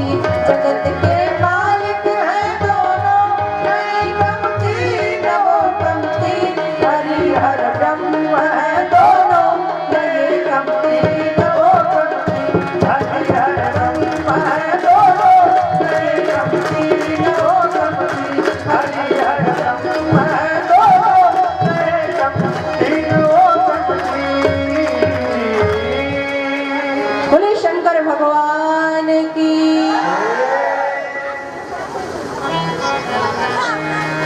भगवान राम और भगवान शंकर जी में इतना सामंतर है। काम को भगवान शंकर जी ने भी जलाया और काम को विष्णु भगवान ने भी हराया। कैलाश पर्वत ससुर का घर है, समुद्र भी विष्णु भगवान के लिए समुद्र का घर है, ससुर का घर है, क्योंकि लक्ष्मी जी का अवतार समुद्र से हुआ है और उसी समुद्र में विष्णु भगवान रहते हैं, अर्थात वो ससुर के घर में रहते, ससुराल में रहते विष्णु भगवान। शंकर भगवान कहाँ रहते हैं? बोले शंकर भगवान भी ससुराल में ही रहते, ये दोनों घर जमाई हैं। कैलाश पर्वत ससुर का घर, समुद्र ससुर का घर, दोनों ससुर के घर में डेरा जमा के रहते। तो दोनों में इतनी बराबरी है, इस भजन के माध्यम से आपने सुना होगा, इतनी बराबरी है, कोई कम नहीं है। दोनों एक दूसरे को महान बड़ा समझते हैं। पार्वती जी बड़ाई करना प्रारंभ कर दी, महाराज आप तो बड़े महान हैं, आपका हर जगह नाम है। भगवान शंकर जी ने हंस के कहा, पार्वती आपको कोई काम है? पार्वती जी ने कहा क्यों? शंकर जी ने कहा आप अचानक इतनी बड़ाई कर रही है तो बिना काम की थोड़ी ना कर रही होंगी। अचानक पत्नी यदि अपने पति की बड़ाई करने लग जाए, अचानक बिना कोई सुर ताल के, मतलब आपने कोई काम ना किया हो, 1-1.5 साल पहले किया हो, और तब वो कहे गड़ा हुआ भूत उखाड़े। बोले 1 साल पहले जो आपने गांव में जो नल लगवाया था, क्या अच्छी जगह पे आपने लगवाया था, बहुत बढ़िया काम किया, लोग पानी पीते हैं, बड़ाई करते हैं आप। 1.5 साल पहले आपने जो गरीब था उसके घर में खाने को नहीं था, आपने जो खाने को दिया था बहुत अच्छा। कोरोना काल चल रहा था, आपने बहुत अच्छा दान पुण्य का काम किया, आपने बहुत अच्छा किया। जैसे पत्नी बड़ाई करना शुरू करे, पति को सावधान हो जाना चाहिए, जरूर कोई काम है। यदि आप कोई काम करें तब बड़ाई करें तो भाई चलता है कि हमने काम किया। अब 1 साल पुराना, 2 साल पुराना, 4 साल पुराना उखाड़ समझ लो कोई काम है, डायरेक्ट पूछ लो भाई कोई काम हो तो बताओ, इतनी बड़ाई मत करो, मस्का मत लगाओ, काम बताओ। पत्नी की आदत होती है, स्त्रियों की आदत होती है, कुदरत का देन है ये, एक प्रकार का कुदरत का देन। पत्नी को जब कोई काम कराना होता है तो वो क्या करती है? सबसे पहला काम वो ये करती है कि घर में वही खाना बनाती है जो खाना पति को बहुत पसंद हो। सबसे पहला पति को पूरी, कचौड़ी, सब्जी, खीर, रसगुल्ला पसंद है तो घर में वही आज बनेगा, क्योंकि उनको काम निकलवाना है। खाना उनके मन पसंद का पकौड़ी, खीर, पूरी, सब्जी बना के और फिर क्या करेंगी, थाली में सुंदर सजाकर पति के सामने लाकर रख देंगी। रोज खाना देकर भाग जाएंगे, पर जिस दिन उनको काम कराना उस दिन वो कहीं नहीं जाएंगे। भले ठंडी का समय हो, एक पंखा ले लेंगे।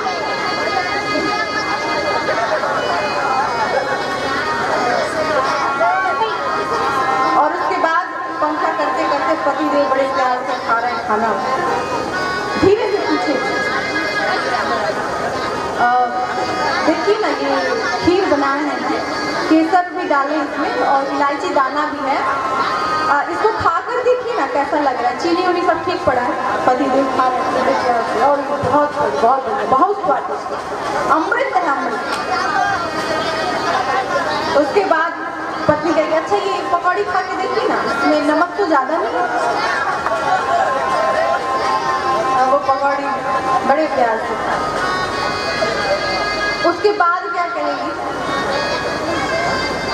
वो क्या है ना, कल मैं सो रही थी तो हमारा झुमका टूट गया। पति को अच्छा मनपसंद खाना मिल रहा है, पति कहेंगे हाँ हाँ ठीक है, झुमका ही टूटा है ना, दे देना, सुनार की दुकान पे जाएंगे, जुड़वा के ले आएंगे, जुड़ जाएगा। पत्नी कहेगी ना ना ना, जुड़वाना नहीं, अब तो टूट गया है। वो डिजाइन पहनते पहनते परेशान हो गए, अब कोई नया डिजाइन पहनना है। कौन सा डिजाइन? वही वो हमारी पड़ोसन है ना, वो लेके आई है, झुमका के नीचे झुमका, झुमका के नीचे झुमका, झुमका के नीचे झुमका, 4-5 तल्ले वाली झुमका। तभी ना झुमका गिरा रे बरेली के बाजार में।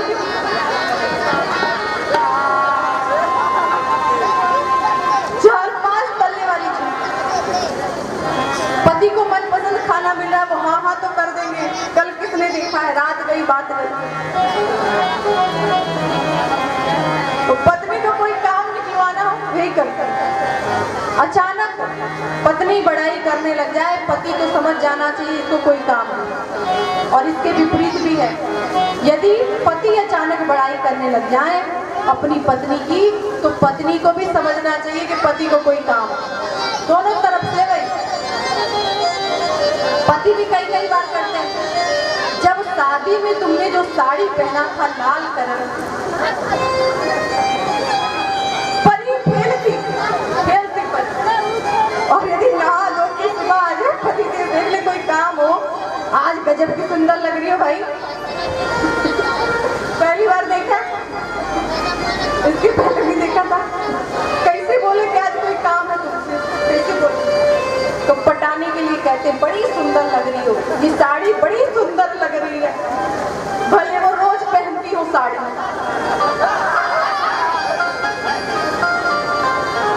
आज उनको काम है इसलिए कहेंगे बड़ी सुंदर लग रही है। पत्नी को सावधान हो जाने, जरूर कोई काम है इनको, इसीलिए पटा रहे हैं हमको, मस्का लगा रहे। पूछ लो डायरेक्टली, भाई बात बताओ क्या मस्का लगाना, जो है सो है। अब शादी तो हो गई, झेलना तुम्ही को है, अच्छे हो या बुरे हो। भगवान शंकर जी ने कहा पार्वती कोई काम है? पार्वती जी ने कहा हाँ प्रभु, मुझे राम कथा सुनना है, इसलिए मैं बड़ाई कर रही हूँ। सबकी तरह मेरे मन में संदेह नहीं है, बल्कि राम कथा पर रुचि है। तब कर यशवी मोहया बनाही, तब कर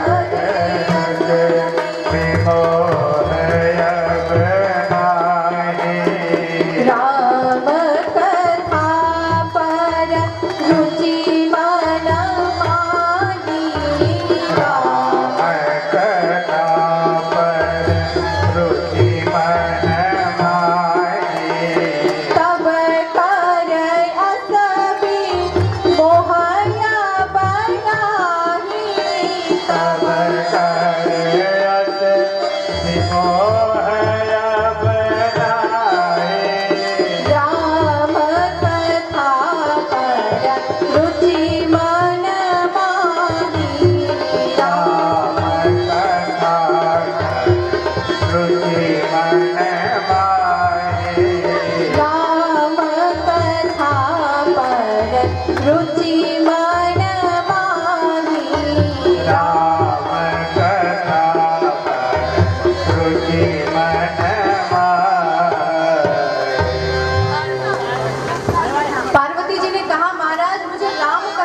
सुनना है।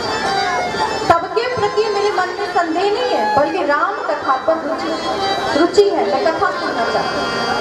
और कथा जो सकल लोक हितकारी, सोई पूछन जहाँ शैल कुमारी। जिस कथा को सुन के सारे जगत का कल्याण हो जाए, ऐसी कथा आज पार्वती जी भगवान शंकर से सुनना चाहती है। और फिर पार्वती जी ने भगवान शंकर जी से 14 प्रश्न किए कि हे प्रभु, निराकार ब्रह्म को सगुण भगवान बन के आने की क्या जरूरत है? निराकार भगवान अलग है, सगुण भगवान अलग है, या दोनों एक ही है? भगवान राम का जन्म क्यों होता है? किस कारण होता है? वो क्यों जन्म लेकर आते हैं? कैसे वो जाते हैं? फिर जनकपुरी में उनका शादी होता है, विवाह होता है।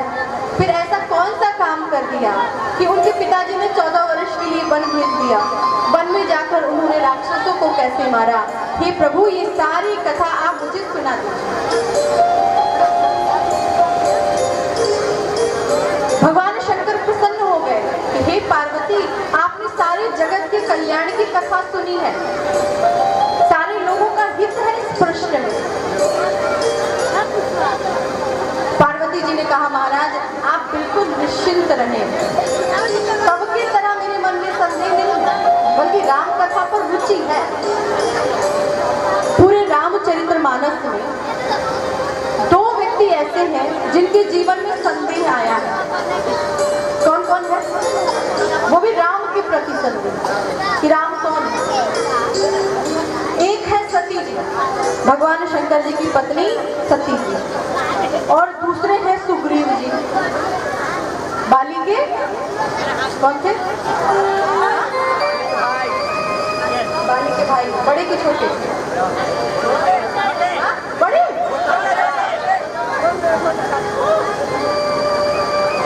बाली के भाई, छोटे भाई सुग्रीव। इनके मन में राम जी को देखकर संदेह हुआ कि ये राम नहीं है। सती के भी मन में हुआ ये राम नहीं है, क्योंकि दोनों ने कब देखा राम जी को? जब राम जी के साथ में सीता जी नहीं, राम जी सीता जी को खोज रहे थे, ढूंढ रहे थे। सीता जी कौन है? सीता जी साक्षात भक्ति है। भगवान राम ब्रह्म है और सीता जी भक्ति है।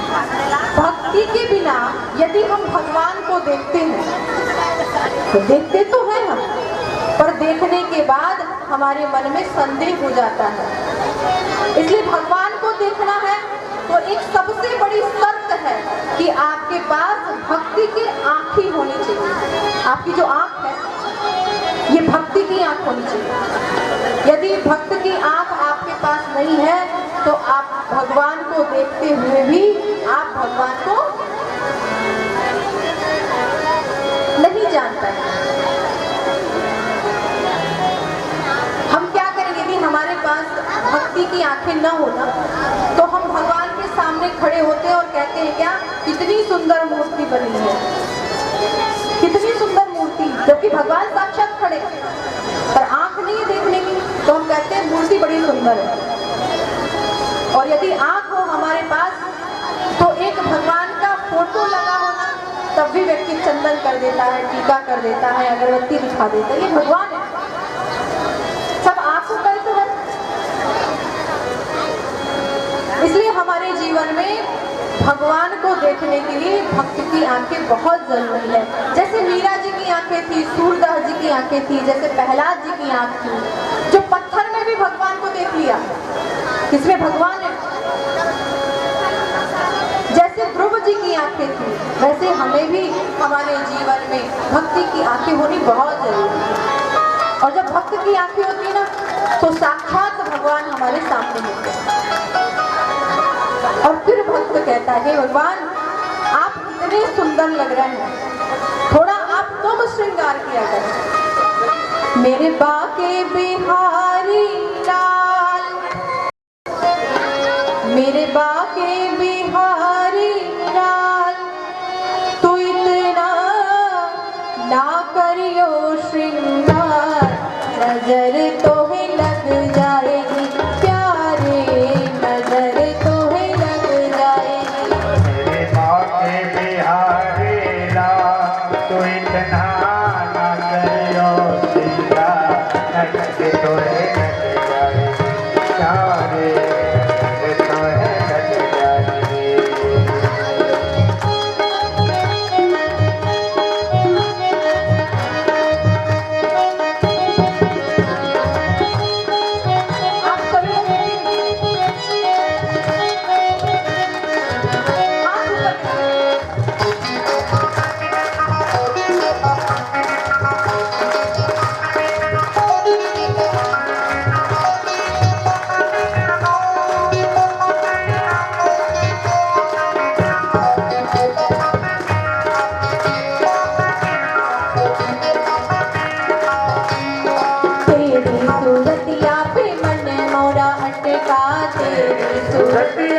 मन मोरा अटका, तेरी सूरतिया पे मन मोरा अटका, तेरी सूरतिया पे मन मोरा अटका, प्यारा लगे तेरा पीला पटका, प्यारा लगे तेरा पीला पटका, प्यारा लगे तेरा पीला पटका, प्यारा लगे तेरा पीला पटका, तेरे गल बैजंती माल तू इतना ना करियो श्रृंगार, तो ही लग जाएगी प्यारे नजर, तो ही लग जाएगी प्यारे नजर तो है लग जाएगी, काला नजर, तो ही लग जाएगी।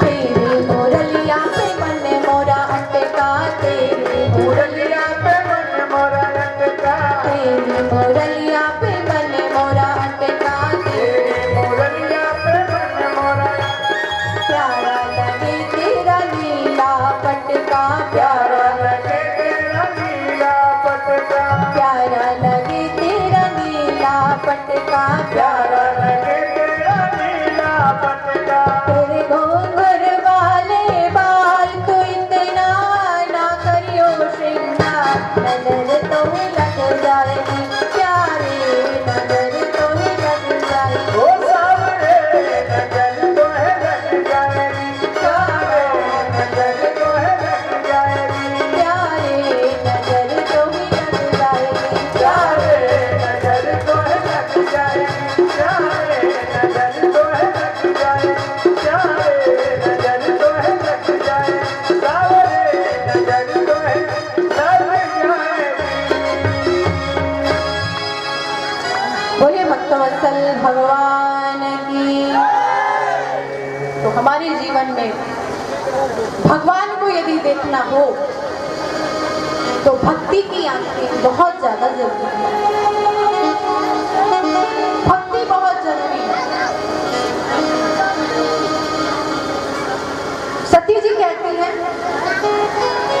पार्वती जी कहती हैं कि हे प्रभु, जब मैं सती थी उस समय जो संदेह मेरे जीवन में था आज नहीं है, तब कर अस विमोह अब नाही राम कथा पर। फिर भगवान शंकर जी ने पार्वती जी को उत्तर देना प्रारंभ किया कि हे पार्वती, निर्गुण और सगुण में कोई भेद नहीं है, जो निर्गुण निराकार है वही भगवान सगुण है। निर्गुण समझ में आता है आपको? निर्गुण कौन है? बोलिए। निर्गुण किसे कहते हैं? बात बाद में कर लीजिएगा। निर्गुण भगवान किसे कहते हैं? जिसका कोई गुण ना हो। दिमाग तो मस्त लगाया है।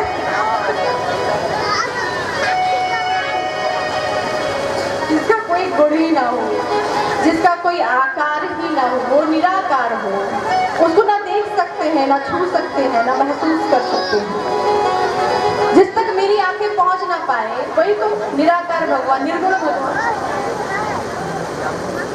और सगुण भगवान अर्थात उनको हम देख सकते हैं, हम पैर भी छू सकते हैं, हम महसूस कर सकते हैं, हम दर्शन कर सकते हैं, वही सगुण भगवान।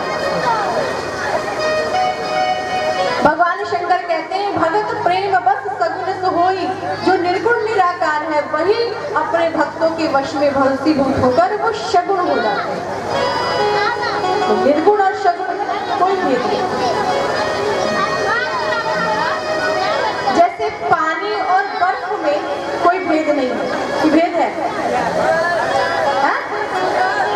आधा कह रहे हैं और आधा कह रहे नहीं है।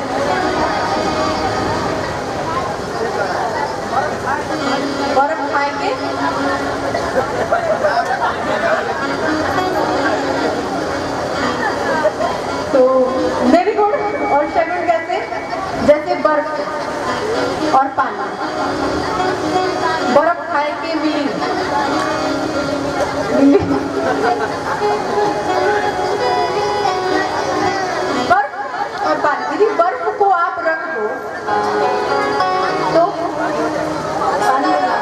हाँ? पानी हो जाएगा। बर्फ को यदि हम रखते तो पानी हो जाता है, और वही पानी हम फ्रिज में रखते तो बर्फ हो जाता है। तो बर्फ और पानी में कोई अंतर है? काहे नहीं है जी? है ना? वही तो। पानी को हम पकड़ सकते हैं क्या? बर्फ को? तो निर्गुण भगवान क्या है? पानी, जिसको हम पकड़ नहीं सकते। वो कटोरा में रखेंगे तो पानी कटोरा की तरह हो जाएगा, गिलास में रखेंगे तो गिलास की तरह हो जाएगा, भगोना में रखें तो भगोना की तरह पानी। पानी का खुद का कोई आकार नहीं है, आप जिसमें रखोगे पानी उसी की तरह हो जाता है। निर्गुण भगवान भी अपने भक्तों के वश में वशीभूत होकर, भक्त जिस इच्छा से, जिस भावना से उनको पुकारता है, भगवान उसी भावना से उसके सामने प्रकट हो जाता है। जाती रही भावना जैसी, प्रभु मूरत देखी तिन तैसी। भावना प्रधान। निर्गुण भगवान पानी की तरह है और सगुण भगवान बर्फ की तरह है। उसी पानी को फ्रिज में रख दें, उसको एक आकार दे दें, कटोरी में रख दें या ग्लास में रख दें, वो कटोरी की तरह हो जाता है, ग्लास की तरह हो जाता है। पानी को हम पकड़ नहीं सकते, बर्फ को हम पकड़ सकते हैं। तो जो व्यक्ति ज्ञानी होता है उसको निर्गुण भगवान में बहुत आनंद आता है, और जो व्यक्ति भक्त होता है उसको निर्गुण भगवान से मतलब नहीं, उसे तो सगुण भगवान चाहिए, सुंदर भगवान। भगवान शंकर कहते हैं पार्वती निर्गुण और सगुण में कोई भेद नहीं है, दोनों एक ही है। फिर राम जी के जन्म लेने का कारण भगवान शंकर कहते हैं कि राम जन्म कर हेतु अनेका विविध प्रकार एक थे। और फिर भगवान शंकर जी ने 5 कारण पार्वती जी को सुनाए, 5 कारण। एक कारण जय और विजय का। जय और विजय के कारण भगवान को इस पृथ्वी पर जन्म लेकर आना पड़ा। जय और विजय विष्णु भगवान के पार्षद थे, द्वारपाल। सनक सनंदन सनातन सनत कुमार दर्शन करना चाहते थे और जय और विजय नहीं जाने दिए। तो सनकादिकों ने श्राप दे दिया कि भगवान के यहाँ रहते हो, वैकुंठ में रहते हो, भगवान के पार्षद हो, द्वारपाल हो, राक्षस की काम करते हो, जाओ मैं श्राप देता हूँ तुम राक्षस हो जाओ। तो उनके उद्धार के लिए भगवान का जन्म हुआ। भगवान शंकर कहते हैं एक बार वृंदा के कारण भगवान का जन्म हुआ। उसके बाद भगवान शंकर कहते हैं कि हे पार्वती, एक बार नारद जी ने श्राप दे दिया जिस कारण भगवान का जन्म इस पृथ्वी पर हुआ। इस तरह से भगवान कहते हैं कि हे पार्वती, एक बार मनु जी ने घोर तपस्या किया और मनु जी को भगवान ने आशीर्वाद दिया कि हे मनु, मैं आप पे बहुत प्रसन्न हूँ, मैं आपके घर पुत्र रूप में जन्म लूंगा। वही महाराज मनु, महाराज दशरथ हुए, शत्रुपा जी कौशल्या हुई, जिनके घर में भगवान का जन्म हुआ। भगवान शंकर 5वां कारण बताते हैं कि हे पार्वती, भगवान का जन्म इस पृथ्वी पर क्यों होता है? क्योंकि जो प्रताप भानु नाम का जो राजा था उसको ब्राह्मणों ने श्राप दे दिया, क्योंकि वो एक कपटी मुनि के चक्कर में फंस गए थे और उसने कहा कि मैं ही भोजन बनाऊंगा, मैं ही भोजन परोसूंगा, तुम बहुत सारे ब्राह्मणों को निमंत्रण दे दो, वो आए आकर भोजन करें, और जब ब्राह्मण भोजन करेंगे तो तुमको आशीर्वाद देंगे, उससे तुम अपने राज्य पर राज्य कर पाओगे, पूरे विश्व में तुम राज्य करोगे। इसलिए प्रताप भानु समस्त ब्राह्मणों को भोजन के लिए निमंत्रण करते हैं।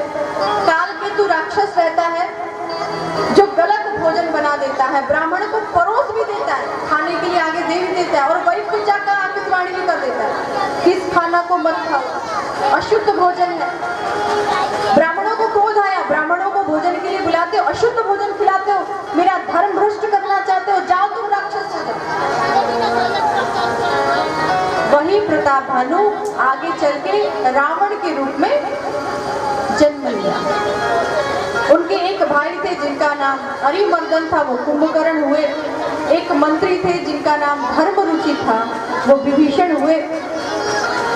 अब ये तीनों चारों मिलकर गोकर्ण नामक क्षेत्र में जाकर बहुत घोर तपस्या किया।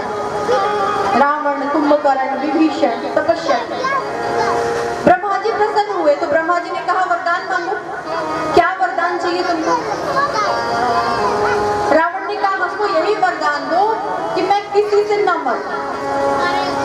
हम काहू के मरही न मारे, हम काहू के मरही न मारे, हम काहू के मरही न मारे, हम काहू के मरही न मारे।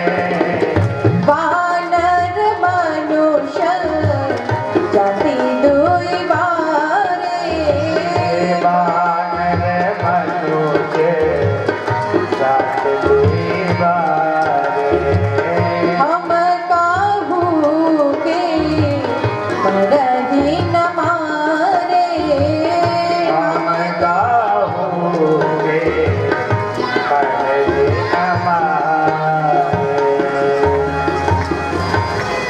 रावण ने कहा कि हम किसी के मारने से न मरें, आप आशीर्वाद दो, हम अमर हो जाए।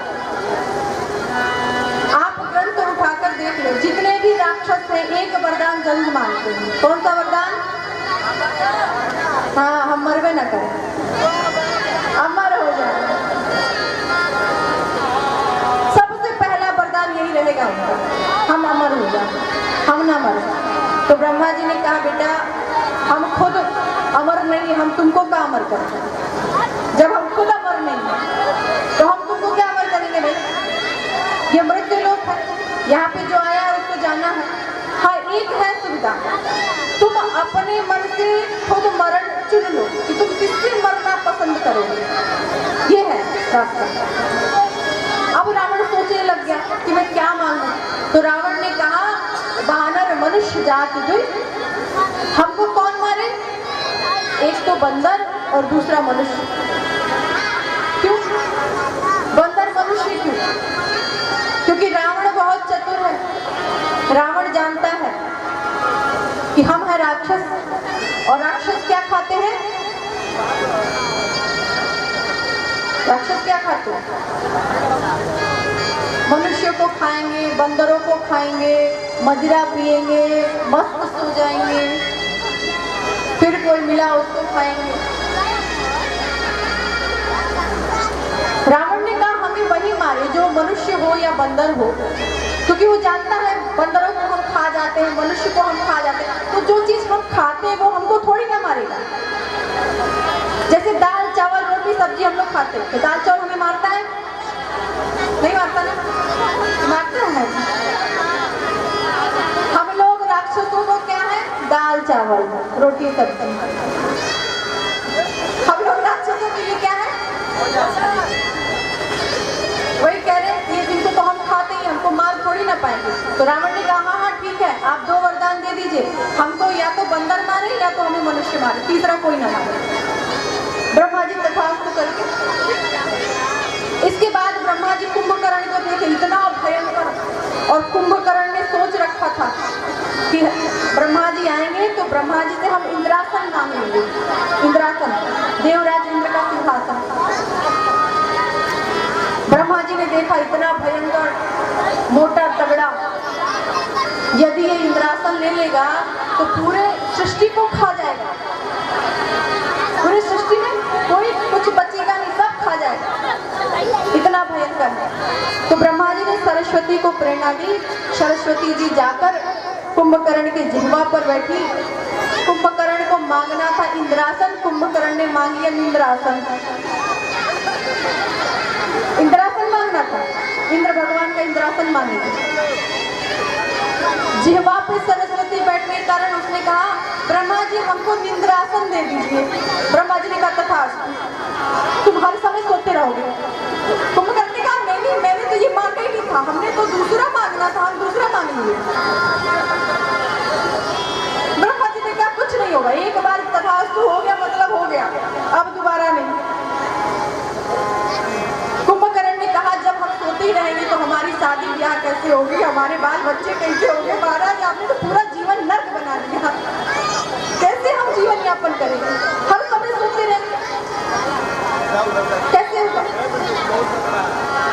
ब्रह्मा जी ने आशीर्वाद दिया कि कुंभकर्ण तुम 6 महीने में 1 दिन जगोगे, अब मन करे तो तुम शादी ब्याह करो और मन करे तो बच्चे का जन्मदिन मनाओ, जो मन करे वो करो, एक ही दिन है, मन करे तो खाना खाओ, मन करे तो जो मन करे, 6 महीने में 1 दिन, साल भर में 2 दिन। उसके बाद बोले उसके बाद फिर तुम सो जाओगे, 1 दिन जगोगे, दूसरे दिन फिर सो जाओगे। ब्रह्मा जी ने कहा 6 महीने के अंदर कोई भी तुमको जगा दिया और तुम जग गए, उसी दिन तुम्हारी मृत्यु हो जाएगी, उसी दिन तुम मर जाओगे। रावण ने जब कुंभकर्ण को युद्ध करने के लिए जगाया था, जब राम जी से जाकर कुंभकर्ण युद्ध किया, उस समय 6 महीने के अंदर ही कुंभकर्ण जगा था, अभी उसका 6 महीना पूरा नहीं हुआ था, इसीलिए वो मारा गया। ब्रह्मा जी का वरदान था कि 6 महीने के अंदर यदि तुमको किसी ने जगा दिया, उसी दिन तुम मारे जाओगे।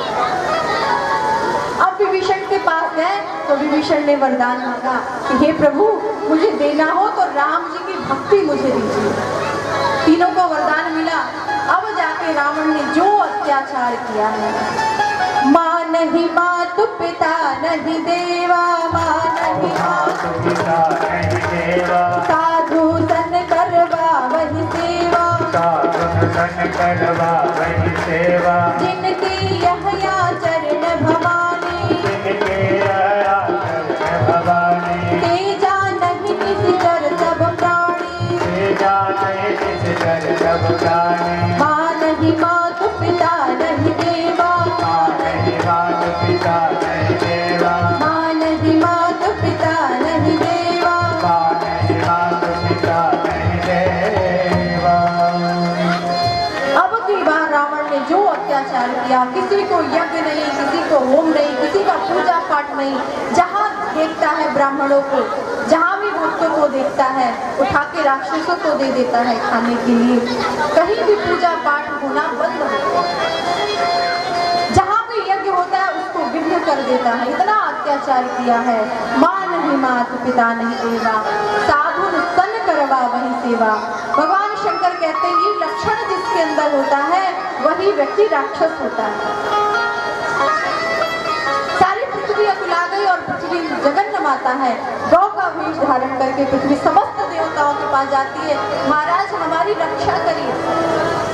एक पापी पृथ्वी पर हो जाता है तो 1000 पर्वत के समान भारी हो जाता है, मुझसे सहन नहीं हो रहा है, इतने पापी हो गए, धर्म नहीं हो रहा है, अधर्म हो रहा है। सारे देवता मिलकर विचार कर रहे हैं कि कहाँ जाकर भगवान को हम पुकारें, कहाँ जाकर भगवान से कहें। भगवान शंकर जी कहते हैं हरि व्यापक सर्वत्र समाना, प्रेमति प्रकट हो ही मैं जाना। सारे देवता मिलकर जहाँ है वहीं पर भगवान की स्तुति करना प्रारंभ करते हैं। आइए हम सभी लोग मिलकर भगवान को पुकारें। जय जय सुरनायक, जन सुखदायक, प्रणत पाल भगवंता।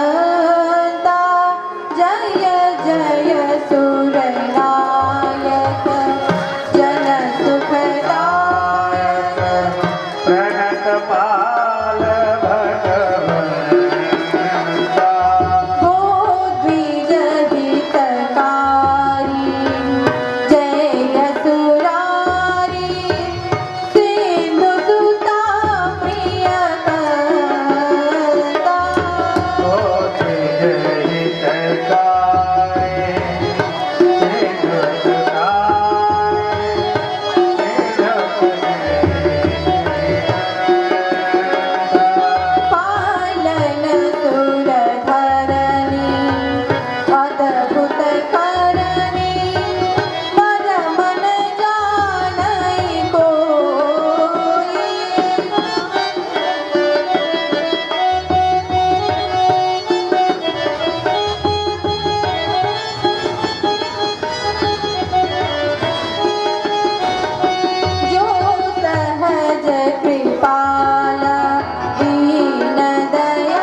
छाड़ी सयानी शरण सकल भवजु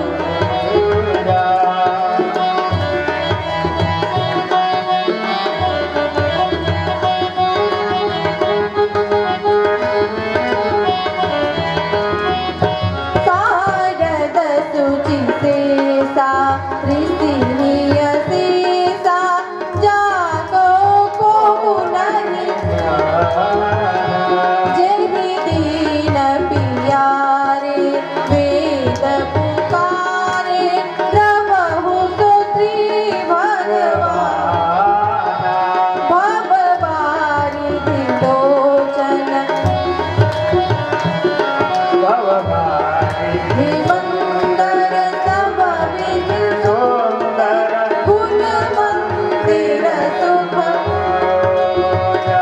मुनि सिद्ध सकल सुर परम भयांसुर नमत नाथ पद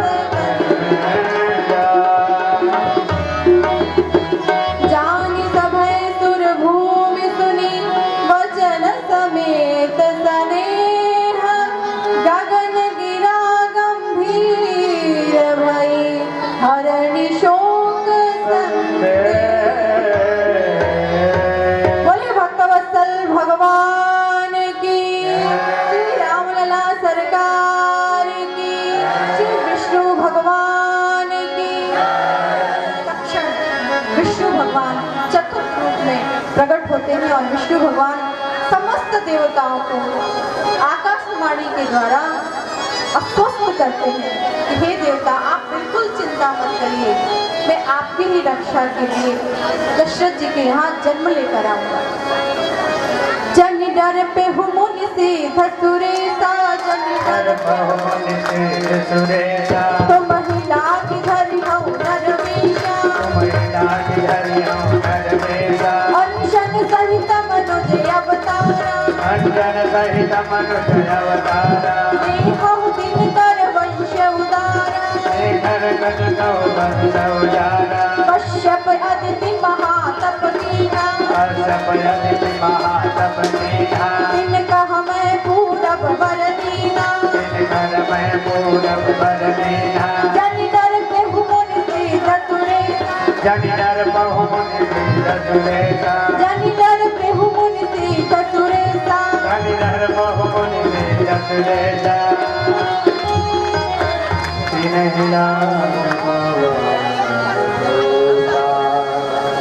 विष्णु भगवान ने आकाशवाणी की है, सारे देवता प्रसन्नचित्त हो गए। अब तो कष्ट मिट जाएगा। अयोध्या की धरती पे अयोध्या की राज्य भूमि पर राज्य करते हुए महाराज दशरथ जी को 60,000 वर्ष व्यतीत हो गए, पर महाराज दशरथ जी को कोई पुत्र नहीं था। एक दिन अरुंधति जी अपने पौत्र को लेकर आती हैं महाराज दशरथ जी के सामने। महाराज दशरथ जी आ ही रहे थे, ठीक उसी समय अरुंधति जी ने क्या किया, अपने पुत्र को, अपने पौत्र को जोर से चीटी काट दिया। चीटी काटते वो बालक रोना शुरू कर दिया। दशरथ जी पूछते ये बालक मुझे देखकर क्यों रो रहा है, अभी तक तो शांत था, क्यों रो रहा है? अरुंधति जी ने कहा महाराज ये बालक मानो ये कहना चाहता है कि महाराज दशरथ जी तो वृद्ध हो गए हैं, महाराज दशरथ जी का कोई पुत्र नहीं है, तो जब महाराज दशरथ जी का कोई पुत्र है ही नहीं तो मैं किसका पुरोहित बनूंगा। आज महाराज दशरथ जी को ग्लानि हुई है। एक बार भूल पतिवन माही, एक बार भूल पतिमन माही, भैगलानि मोरे सुतनानी। एक बार भूल पतिमन माही, भैगलानि मोरे सुतनानी। गुरुगृह गयउ तुरत माही पाला, चरण लागी करि विनय विशाला। गुरु गृह गयउ तुरत मही पाला, चरण लागी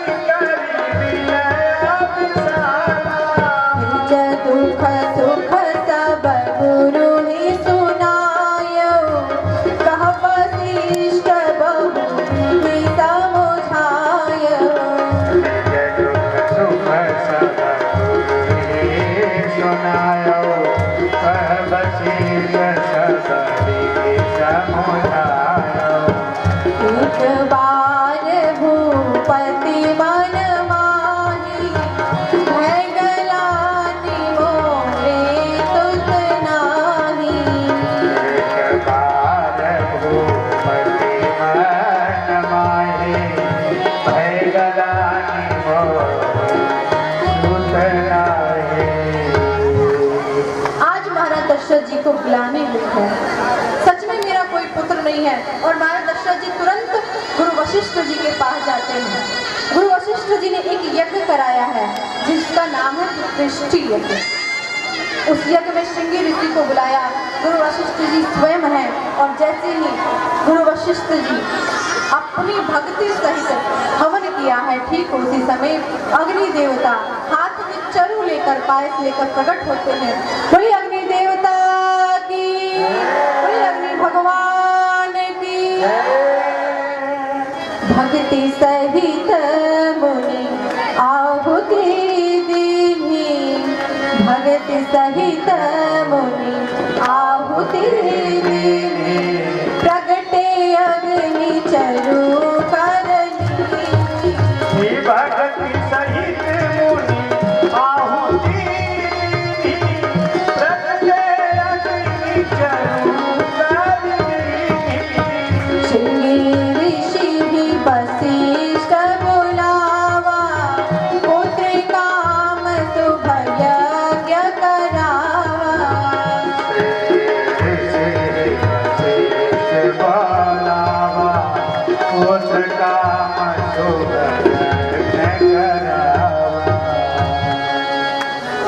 जैसे हाथ में पायस लेकर अग्निदेव प्रकट हुए, अग्नि देवता ने इस पायस को वशिष्ठ जी को दिया और वशिष्ठ जी ने महाराज दशरथ जी को दिया। दशरथ जी लेकर आते हैं, आधा भाग कौशल्या जी को दिया, फिर उस आधे में से आधा किया केकई जी को दिया, उसमें से भी जो आधा था उसमें से आधा आधा किया कौशल्या और केकई जी को दिया। कौशल्या केकई जी ने सुमित्रा जी को दिया। अब तो नौमी तिथि आई है, मधुमास है, शुक्ल पक्ष है। नौमी तिथि मधुमास पुनीता, नौमी तिथि मधुमास पुनीता, शुक्ल पक्ष अभिजित हरिप्रीता, शुक्ल पक्ष अभिजित हरिप्रीता, मध्य दिवस यति तन घामा, मध्य दिवस यति तन घामा, पावन काल लोक विश्रामा, पावन काल लोक विश्रामा। नौमी तिथि मधुमास पुनीता, नौमी तिथि मधुमास पुनीता, शुक्ल पक्ष अभिजित हरिप्रीता, शुक्ल पक्ष अभिजित हरिप्रीता, मध्य दिवस यति तन घामा, मध्य दिवस यति तन घामा, पावन काल लोक विश्रामा। पावन काल लोक विश्रामा। नौमी तिथि आई है, मधुमास है, शुक्ल पक्ष है। अब तो जैसी 10, 11 और 12 बजे हैं, तक्षण भगवान श्री राम चतुर्भुज रूप में कौशल्या जी के सामने प्रकट होते हैं। बोली रामलला सरकार की।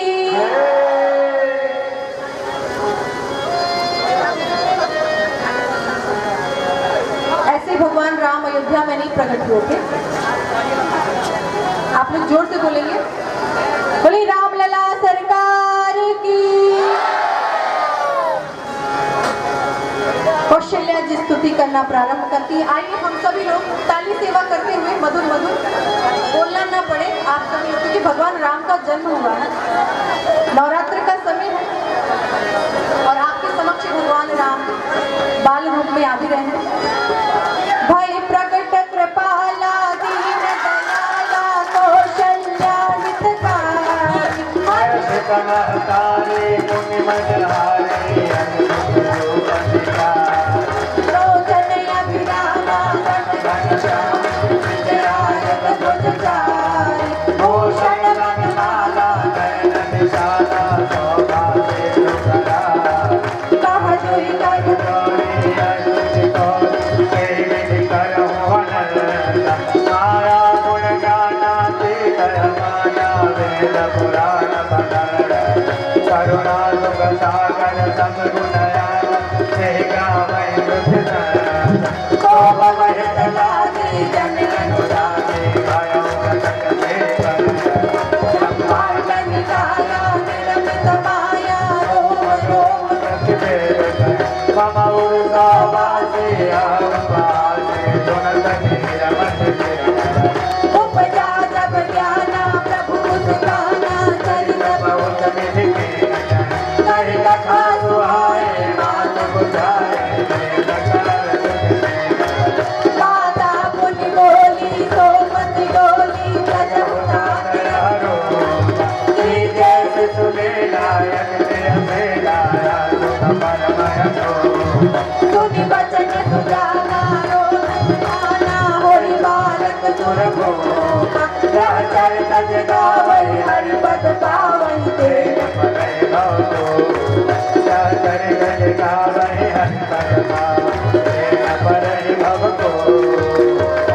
विप्रधेनु सुर संसहिता लीन मनुज अवतार निज इच्छा निर्मित तनु माया गुण गोपाल बोले रामलला सरकार की अवध धाम की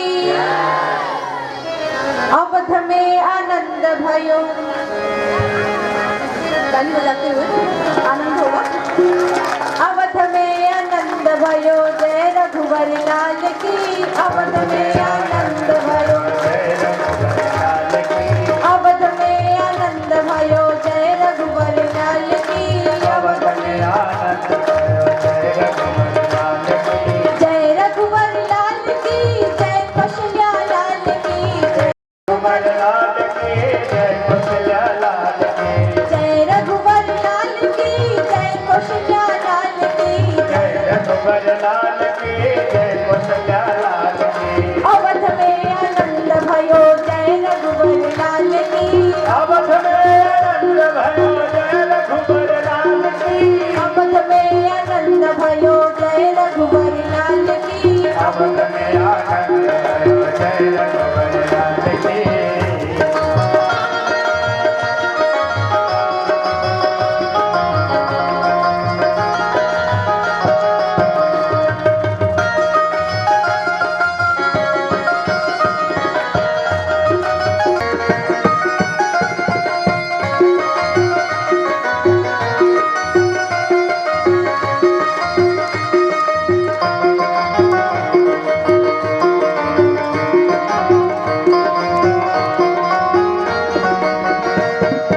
छोरन को हाथी घोड़ा बूढ़न को पालकी हाथी घोड़ा बूढ़न गोपाल की छोरन को हाथी घोड़ा बूढ़न को पालकी छोरन को हाथी घोड़ा बूढ़न गोपाल की छोरन को लड्डू पेड़ा बूढ़न को लपसी छोरन को लड्डू मेरा बूढ़न को लपसी अवध में आनंद भयो जय रघुवर लाल की अवध में आनंद भयो जय रघुवर लाल की अवध में आनंद भयो जय रघुवर लाल की अवध में आनंद भयो जय रघुवर लाल की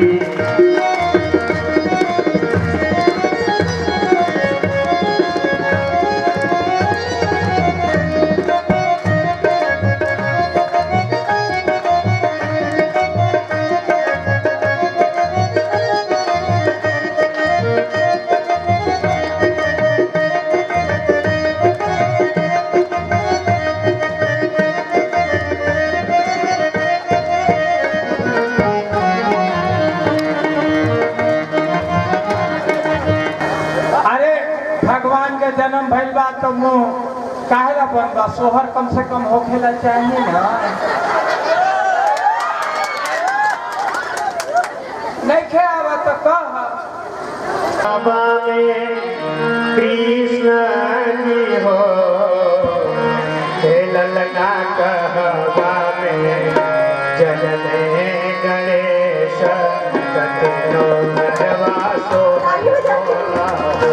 सर्वा में जनने श्री राम कहवा में कृष्ण जी हो कहवा में जनने श्री राम कहवा में कृष्ण जी हो ललन कहवा में जन्मे गणेश कठिनो घड़वा सोहर होला हो ललन कहवा में जन्मे गणेश कठिनो घड़वा सोहर होला हो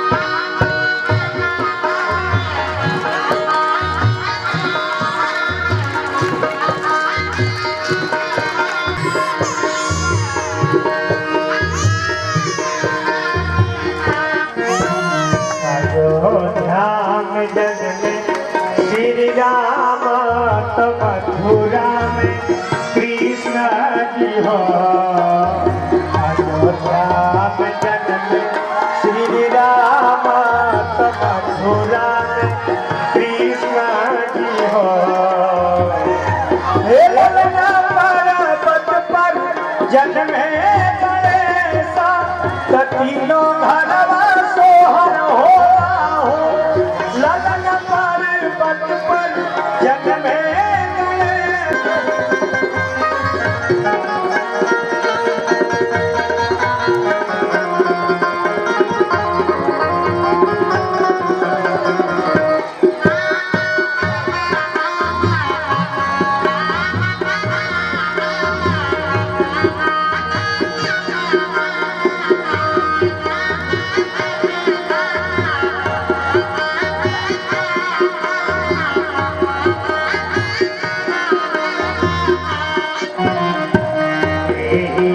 लुटावे अन धन सोनवास के ही हीरा मोतियान हो। लुटावे अन धन सोनवास के ही हीरा मोतियान हो। हे ललना के ही लुटावे धेनु मैया महलिया उठे सोहार हो। ललना लुटावे धेनु मैया महलिया उठे सोहार हो।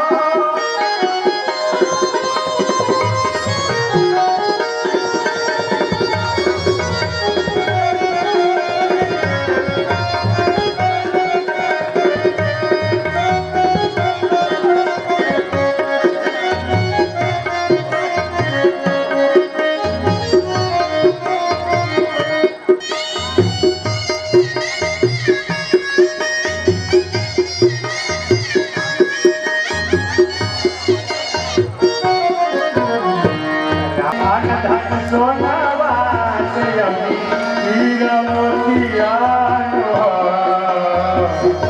हे ललना रानी लुटावे धेनु मैया महलिया उठे सोहार हो। हे ललना रानी लुटावे धेनु मैया महलिया उठे सोहार हो। ललना के हो अरे ललना के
के ना गिर के ना भैया गिर के ना हम तो आरती करी ले महावीर के चरण में गिर के ना हम तो आरती करी ले महावीर के चरण में गिर के ना हई राम जी के दूत मैया अंजनी के पूत है राम जी के दूत मैया अंजनी के पूत फिरवा सेवक हई श्री रघुवीर के चरण में गिर के ना हम तो आरती करी ले महावीर के चरण में गिर के ना बालापन में सूरज के दिलनी बड़ी होरा